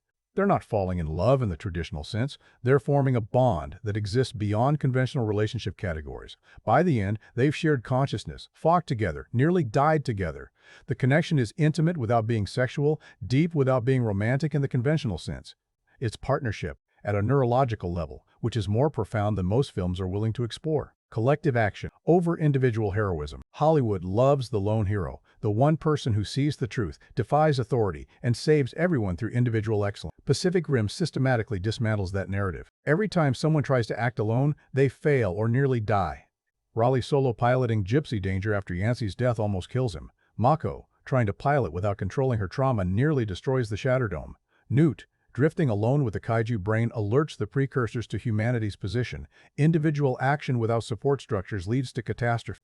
The film argues that the problems we face, ecological, existential, survival level, are too large for individuals. They require coordination across differences. The Jaeger program succeeds when nations cooperate. Russia, China, Australia, America building different machines with different methodologies but unified purpose. When that cooperation breaks down, when governments decide to build walls instead, the defensive posture fails immediately. Walls are individual solutions, each nation protecting itself. Jaegers are collective solutions, shared technology, shared risk, shared victory. Del Toro makes the international cooperation feel earned rather than idealistic. The pilots aren't friends singing in harmony. They're professionals with egos and rivalries working together because the alternative is extinction. Chuck and Raleigh dislike each other. The Way brothers and the Kaidanovskis barely interact. But when kaiju attack, personal feelings become irrelevant. They fight as coordinated unit because that's what survival requires. This extends to the scientist subplot. Newt and Herman are opposite. Chaotic versus ordered, biological versus mathematical, intuitive versus analytical. Their bickering is genuine friction, but their research is complementary. Newt's drift intelligence combined with Herman's predictive models gives humanity the information needed to close the breach. Neither could have done it alone. The film suggests that diverse approaches to the same problem, when synthesized, create solutions impossible through single methodology. The film also reframes sacrifice from individual to collective. Pentecost's death isn't lone hero martyrdom, it's tactical decision within team framework. He dies so Gypsy Danger can reach the breach. His sacrifice has meaning because it enables Raleigh and Mako's mission. Similarly, when Raleigh stays behind to detonate the core, he's not being individually heroic. He's ensuring Mako survives to carry forward their shared purpose. These deaths matter because they're part of larger effort, not separate from it. Pacific Rim arrives during a cultural moment, 2013, when collective action was becoming politically fraught. The idea that we need global cooperation to address existential threats was getting pushback from nationalist movements arguing for isolation. The film doesn't engage this debate politically, but it does argue thematically that shared threats require shared responses. The kaiju don't care about borders. The breach opened in international waters. The solution can't be national, it has to be planetary. Earnestness as radical choice. Perhaps Pacific Rim's most subversive element is its sincerity. This is a film that believes in heroism without cynicism, in sacrifice without questioning motives, in international cooperation without pointing out how impossible that would be in reality. Del Toro makes a conscious choice to tell a story that operates on hope rather than irony, and in 2013, that choice felt almost rebellious. The decade prior to Pacific Rim was dominated by grim, dark storytelling, superheroes wrestling with moral ambiguity, dystopian futures presented without optimism, apocalyptic scenarios where survival is morally corrupting. The Dark Knight argued that heroism requires moral compromise. The Hunger Games showed institutional power as unchangeable. Even Marvel films, comedic as they were, featured heroes motivated by ego and past mistakes. Optimism was treated as naivete. Pacific Rim rejects that paradigm completely. When Pentecost says, "Today we are canceling the apocalypse," he means it. There's no winking subtext, no ironic distance. The film trusts that sentence delivered with absolute conviction will resonate more than clever deconstruction of heroic narratives. And it does, because Del Toro has built a world where that earnestness fits. The stakes are genuine, the sacrifices are real, the heroism is earned. This connects to Del Toro's love for kaiju and mecha genres. Those Japanese films and anime dealt with post-war trauma, nuclear anxiety, and technological fear through the metaphor of giant creatures and robots, but they did so earnestly. Godzilla wasn't ironic commentary, it was genuine processing of nuclear horror. Neon Genesis Evangelion explored depression and anxiety through mecha battles without treating the genre elements as camp. Del Toro imports that sincerity into Hollywood blockbuster framework. The film's emotional beats play straight. Mako's childhood trauma isn't used for cheap pathos. It's treated as a defining event that shaped a person. Pentecost's illness isn't melodramatic plot device. It's a warrior dealing with the cost of past service. Raleigh's grief isn't overcome in a montage. It's something he carries throughout, learning to function alongside rather than moving past. The film respects its characters' emotional realities, which requires earnestness. You can't treat trauma seriously while maintaining ironic distance. There's also something to be said for Del Toro making a film that celebrates international cooperation without American exceptionalism. Yes, Gypsy Danger is the American Jaeger, and yes, the American pilots are our protagonists. But the film doesn't suggest America is special. Gypsy is old technology being refurbished. Striker Eureka, the Australian Jaeger, is superior. The Chinese and Russian Jaegers have been fighting longer. America is part of the solution, not the singular solution. For a Hollywood blockbuster, that's notable restraint. The earnestness extends to the film's aesthetic. Del Toro could have made Pacific Rim darker, grittier, more realistic in the Christopher Nolan sense. Instead, he embraces color. Kaiju blood glows neon blue. Jaegers have distinctive color schemes. The Breach emits otherworldly light. He embraces spectacle without apologizing for it. The film argues that wonder and seriousness can coexist, that you can have giant robots fighting giant monsters and still tell an emotionally resonant story about people processing trauma and choosing to trust each other. Technology as extension, not replacement. The Jaeger program represents humanity augmented, not replaced. The machines are powerful, but they're useless without human operators. They're tools, not autonomous entities. This matters thematically because Pacific Rim is arguing for a specific relationship between humanity and technology, one where technology serves human connection rather than replacing it. The drift technology could have been framed as dehumanizing, literally plugging people into machines, overriding individual thought with shared consciousness. Del Toro frames it as the opposite. The drift makes Jaegers operational by emphasizing human connection. Two minds working in harmony create something more capable than either individual. The technology facilitates intimacy rather than preventing it. This contrasts with how science fiction often treats human-machine interfaces. In many films, merging with technology means losing humanity. Think RoboCop's struggle to retain identity, or Ghost in the Shell's questions about what makes someone human. Pacific Rim sidesteps that anxiety completely. Pilots don't lose themselves in the drift, they find partnership. The machines don't threaten to replace humanity. They're humanity's defense mechanism, operated by humans, dependent on human qualities like trust and emotional vulnerability. Even the kaiju are technological in origin. They're engineered weapons, biological machines sent by the precursor. The conflict is technology versus technology, with human connection as the variable that tips the balance. Jaegers win not because they're superior machines, but because they're piloted by pairs of humans who trust each other. The kaiju don't have that.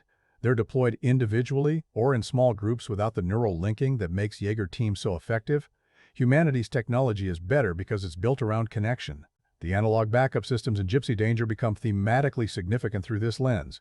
When the EMP hits and all digital systems fail, Raleigh and Mako restart the Jaeger manually. They turn cranks, flip switches, reroute power through mechanical systems. The scene is literally showing humans making a machine work through physical effort and mechanical understanding. New technology. Striker Eureka fails to the EMP. Old technology built with analog backups survives. The film isn't arguing against progress, but it is suggesting that human-operable, understandable technology is more resilient than black box systems humans can't repair. Parental Sacrifice and Legacy Pentecost relationship with Mako explores what parents owe children and what children owe parents who saved them. He rescued her from death, raised her, trained her. She dedicates her life to his mission. Their dynamic is complicated by power imbalance. He's her guardian and her commanding officer. She can't separate her personal devotion from her professional duty. He can't separate his protective instincts from his tactical assessments of her capabilities. The film treats this complexity with respect. Pentecost isn't wrong to be terrified of losing her. She's the most important person in his life, and he knows Jaeger piloting is likely fatal eventually, but he's also limiting her agency by refusing to let her fight. Mako isn't wrong to push for active duty. She's trained for this, she's capable, but she's also not fully processing that Pentecost's protectiveness comes from love, not doubt in her abilities.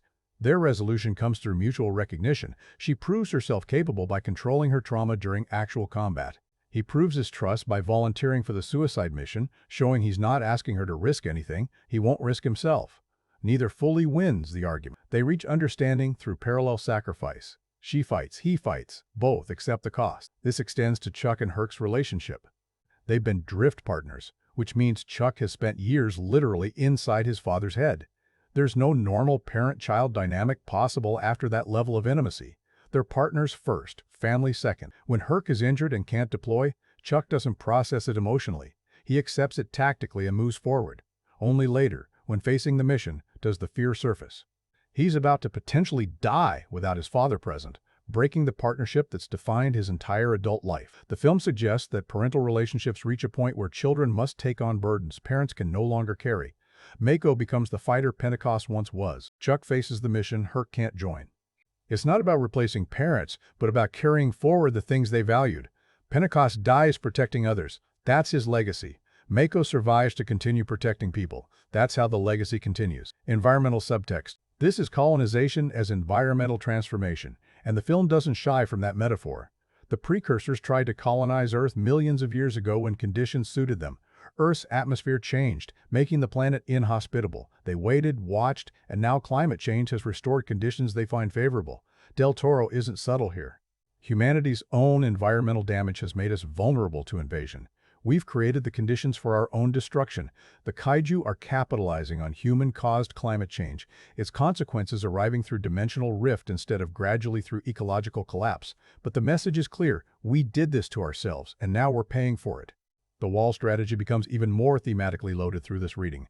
Governments building barriers to keep out threats they don't fully understand, assuming defense through isolation works. It fails immediately. You can't wall off existential threats. You can't defend your way out of problems that require confronting the source.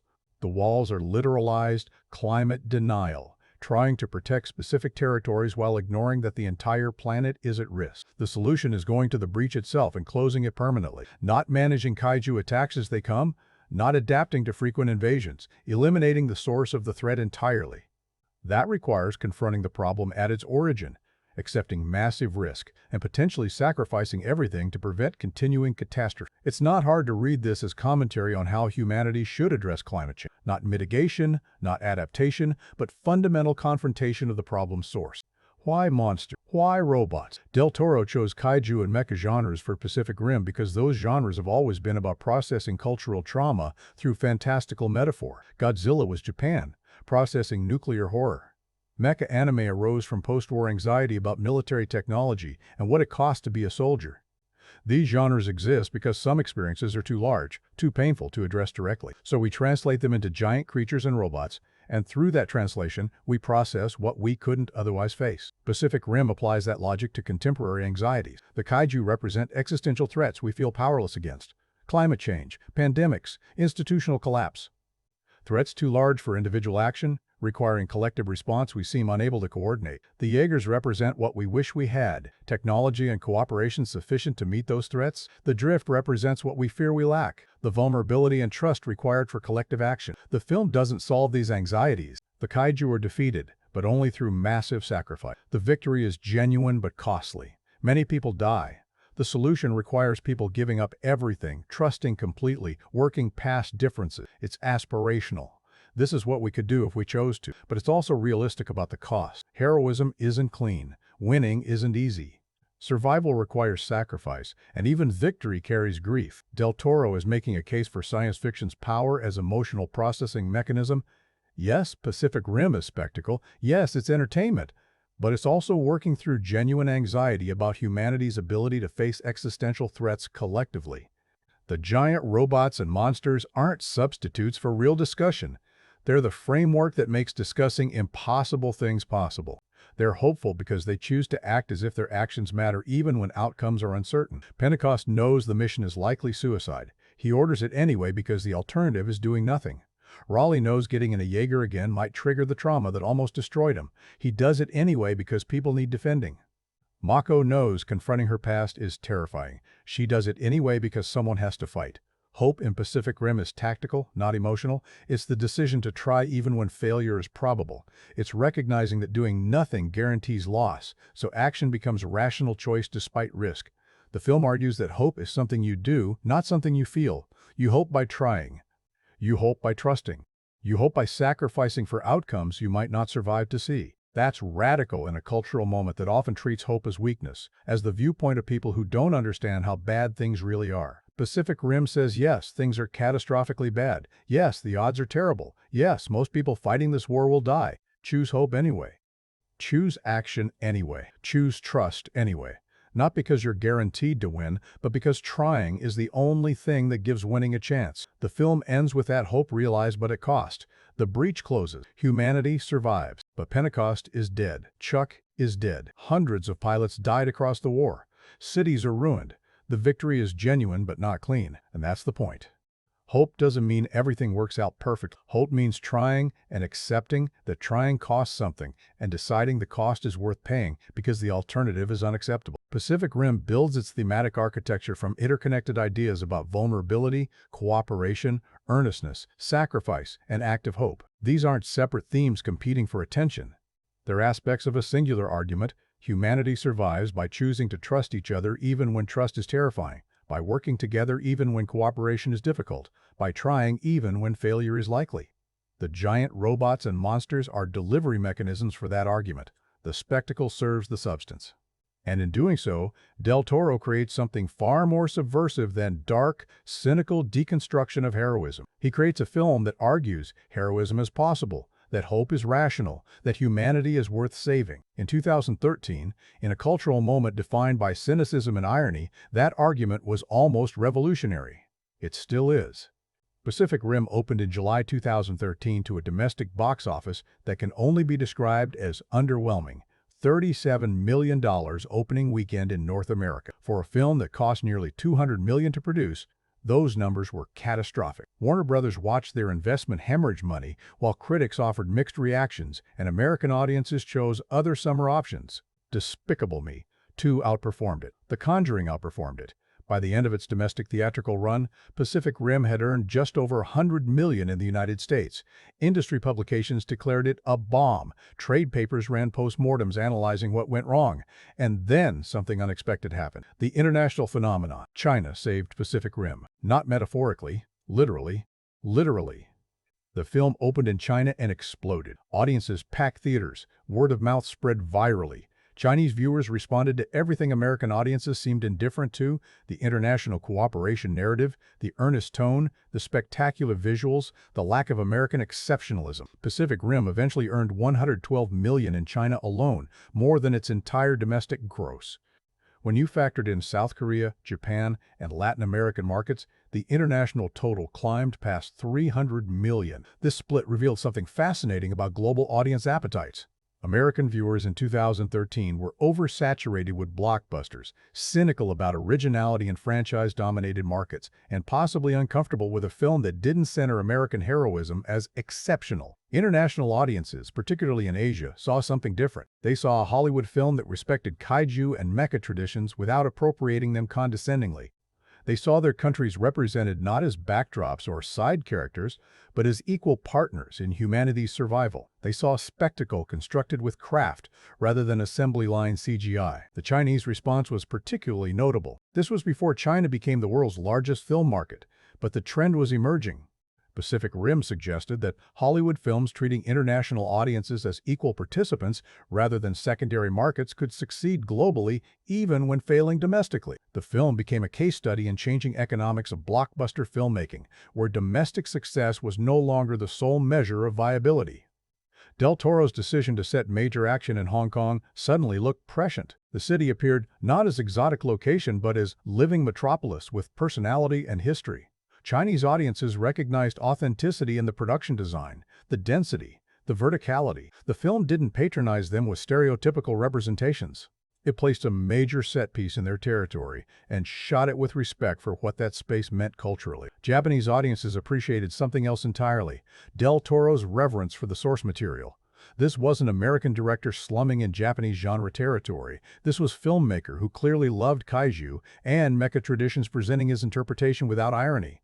The Jaeger designs showed influence from everything from Gundam to Evangelion without copying. The kaiju honored Toho creature traditions while creating something original. Japanese critics and audiences recognized someone who understood the genres rather than exploiting them. Critical division. American critics split almost exactly down the middle on Pacific Rim. Major publications offered wildly divergent takes. The New York Times praised its giddy visual invention while questioning its thin characters. The Los Angeles Times called it gloriously empty spectacle.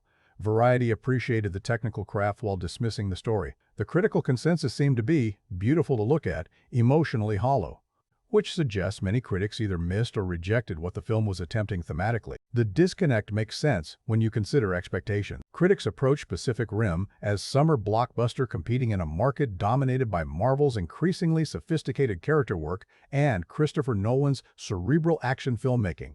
Against those benchmarks, Pacific Rim's Earnestness looked simplistic. Its straightforward emotional beats read as unsophisticated. The film wasn't trying to be The Dark Knight or Iron Man 3. It was trying to be Guillermo del Toro's love letter to genres. American critics didn't necessarily respect or understand. There's an argument to be made that critical reception suffered from cultural bias against the source material. Kaiju and mecha genres carry baggage in Western criticism, seen as childish, campy, lowbrow. Del Toro treated them as legitimate artistic traditions worthy of blockbuster respect. Critics trained to value elevated genre filmmaking, the horror of It Follows, the sci-fi of Arrival, struggled to engage with Pacific Rim on its own terms. It wasn't deconstructing or subverting genre conventions, it was celebrating them earnestly. That earnestness was either refreshing or simplistic depending on your perspective. Interestingly, critics who specialized in genre filmmaking or had background in anime and kaiju traditions praised Pacific Rim extensively. They recognized what Del Toro was doing, not copying, but translating those traditions into Hollywood blockbuster language while maintaining their emotional core. The film's critical legacy has improved over time as more critics have revisited it outside the context of 2013's release environment. Audience fragmentation. The audience that loved Pacific Rim loved it intensely. This wasn't casual appreciation. It was passionate devotion. Fan communities formed online, sharing theories about drift mechanics, creating detailed analyses of Jaeger specifications, drawing fan art of the characters.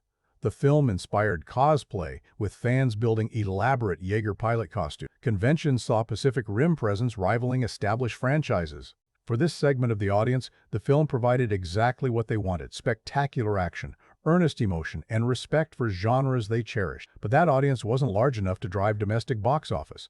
The passionate fans created noise disproportionate to their numbers. Pacific Rim became cult film while still in theaters, which is unusual. Typically, cult status develops over years through home video discovery. Pacific Rim inspired cult devotion immediately among those who connected with it, while the broader audience remained indifferent. Why the fragmentation? Partially marketing. Warner Brothers didn't know how to sell Pacific Rim. Trailers emphasized spectacle without conveying tone or emotional stakes. The robots punching monsters pitch attracted people expecting Transformer-style mayhem, who were then confused by the film's slower pace and character focus. Conversely, people who might have appreciated the emotional depth were turned off by marketing that sold only spectacle. The film fell between audiences. Too thoughtful for pure action seekers, too action-heavy for drama audiences. Timing also mattered.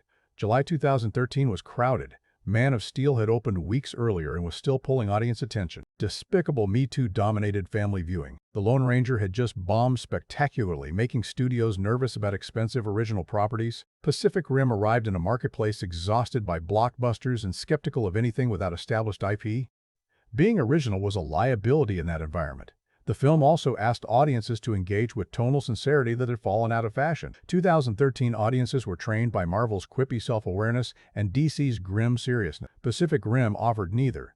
It was earnest without being naive, serious without being grim.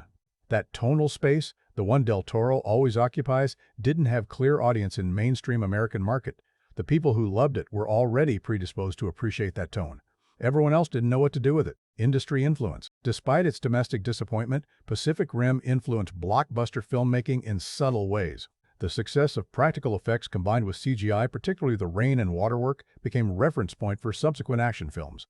The Hong Kong battle sequence appeared in cinematography reels and VFX breakdowns, studied for how it maintained spatial geography during extended action.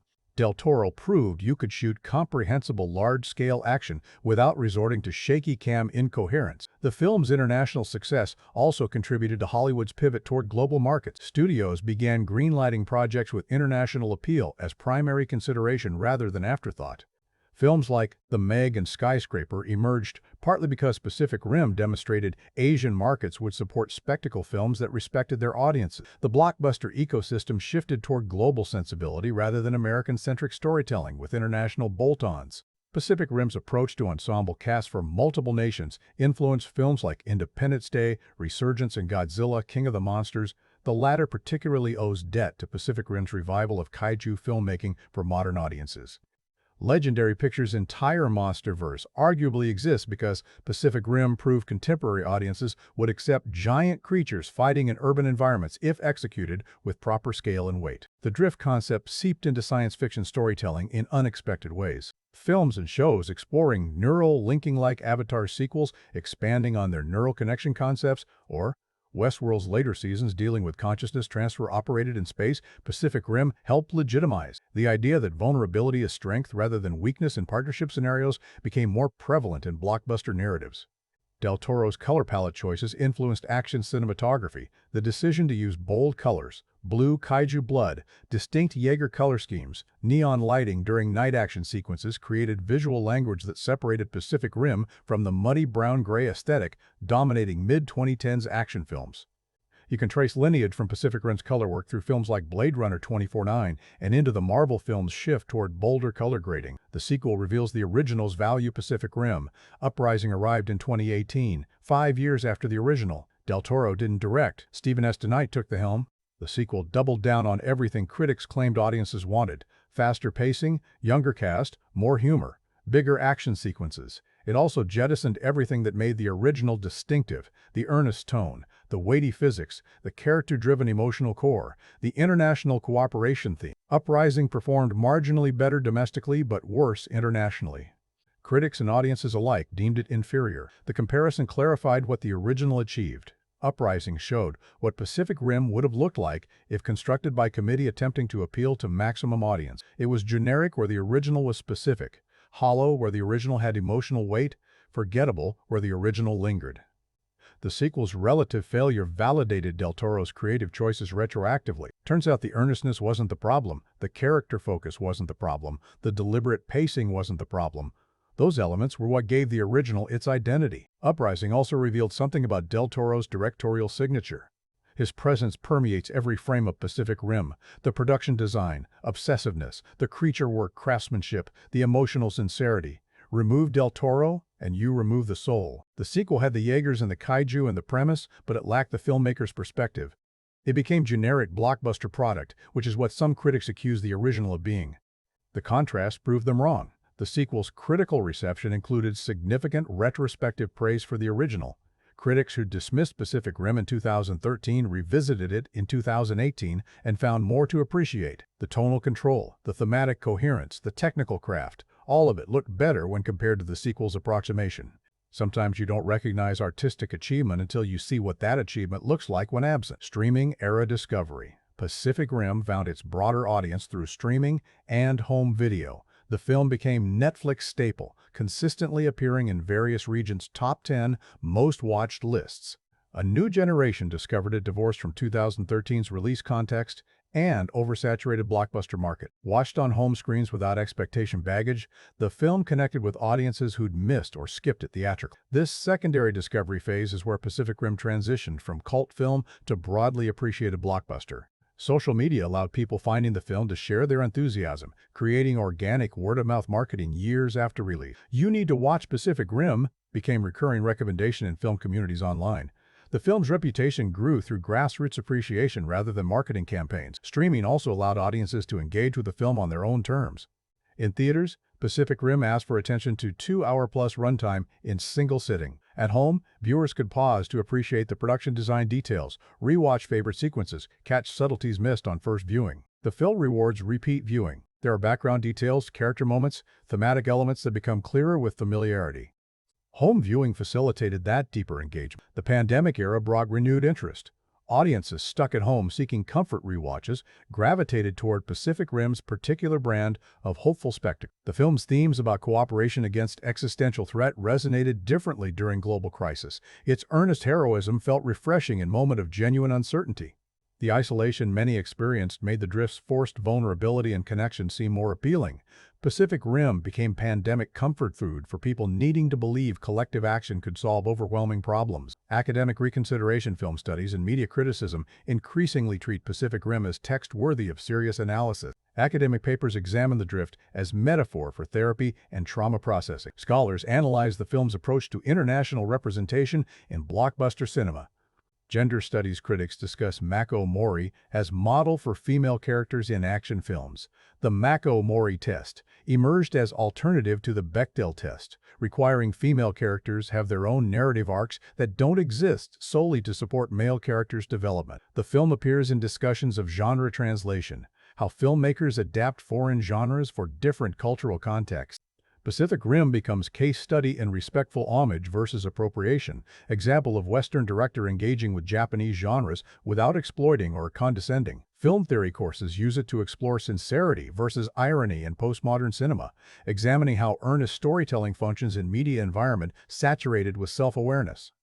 Technical film programs study the action choreography and VFX integration. The Hong Kong sequence appears in editing courses demonstrating spatial continuity during complex action. Cinematography classes analyze the scale representation techniques. Sound design courses break down the layered audio, creating weight and presence. Pacific Rim has become educational text, which is remarkable for film initially dismissed as empty spectacle. The academic attention reflects broader critical reevaluation. What seemed like straightforward blockbuster on release reveals complexity under scrutiny. The thematic architecture is sophisticated. The character work is economical but effective. The world building is meticulous. The emotional beats land with unexpected power.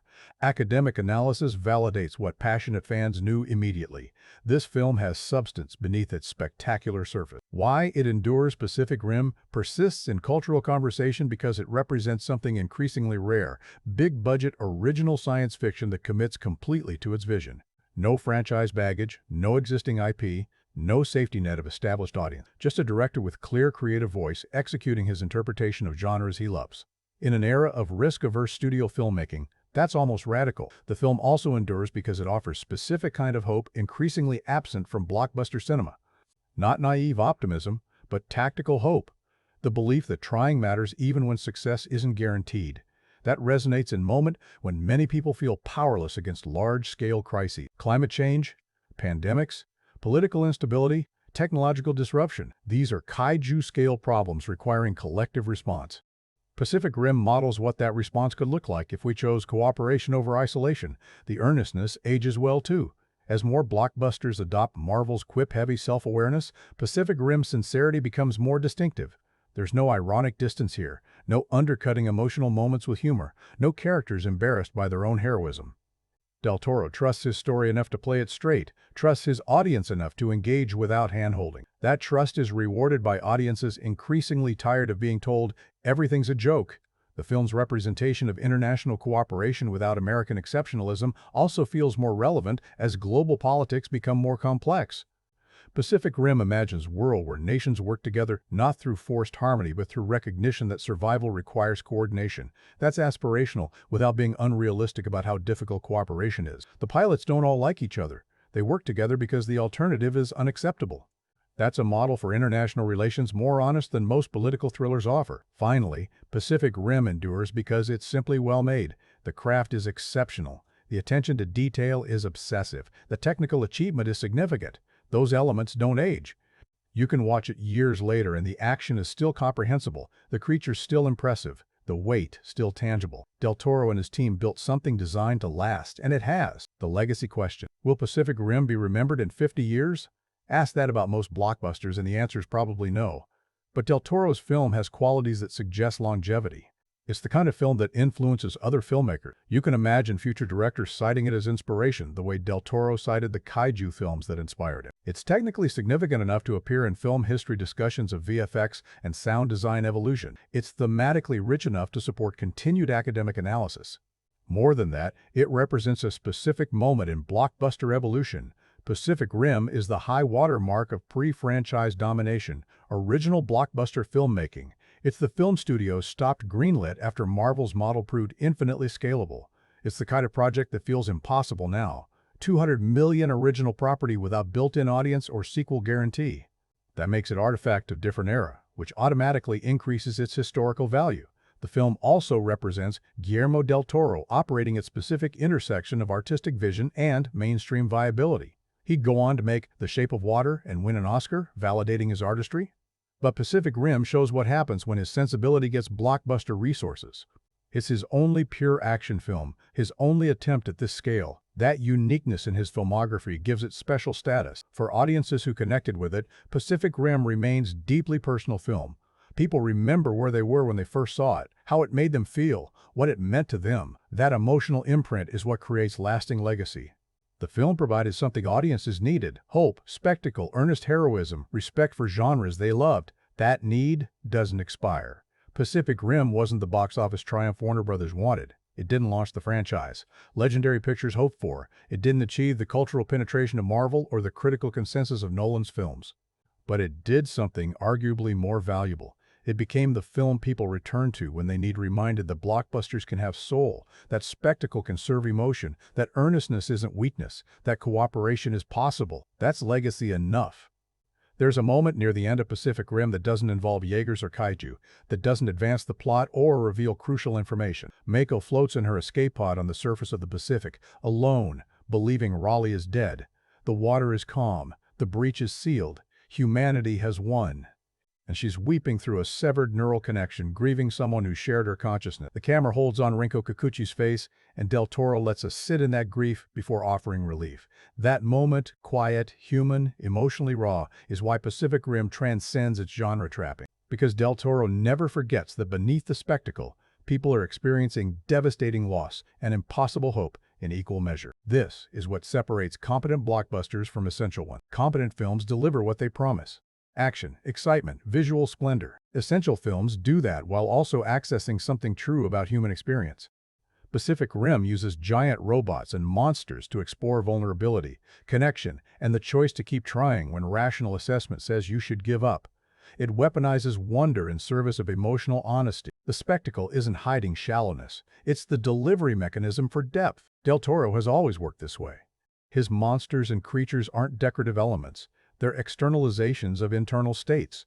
The fawn in Pan's Labyrinth represents imagination as survival mechanism. The amphibian creature in The Shape of Water represents the other we choose to love anyway. The kaiju and Jaegers in Pacific Rim represent existential threats and our capacity to meet them through cooperation.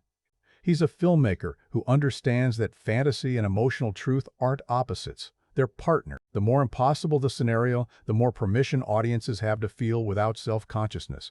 That permission matters now more than ever. We live in a moment of ironic detachment where sincerity is treated as vulnerability to be exploited. Admitting you care deeply about something invites mockery. Pacific Rim rejects that entirely. It cares intensely about its characters, its themes, its emotional beats. It doesn't protect itself with jokes or self-awareness. It commits completely, risking the embarrassment that comes with earnestness. And in that commitment, it gives audiences permission to feel without armor. Watch Pacific Rim with a receptive audience and you'll notice something. People cheer when Gypsy Danger deploys the chain sword. They gasp when Pentecost sacrifices himself. They go silent during Mako's childhood trauma sequence. The film creates space for genuine emotional response because it's modeling that response through its own construction. It's not embarrassed by its big moments. It believes in them. That belief is contagious. The film also represents a kind of blockbuster filmmaking that's becoming extinct. Original properties of this budget level are increasingly rare. Studios greenlight sequels, reboots, adaptations, anything with pre-existing audience. Pacific Rim is what happens when a visionary filmmaker gets resources to realize his specific vision without franchise obligations or IP limitations. It's singular. Del Toro will likely never make another film quite like this. Few filmmakers will. The industry has evolved past the space where Pacific Rim could exist as new property. That makes it precious.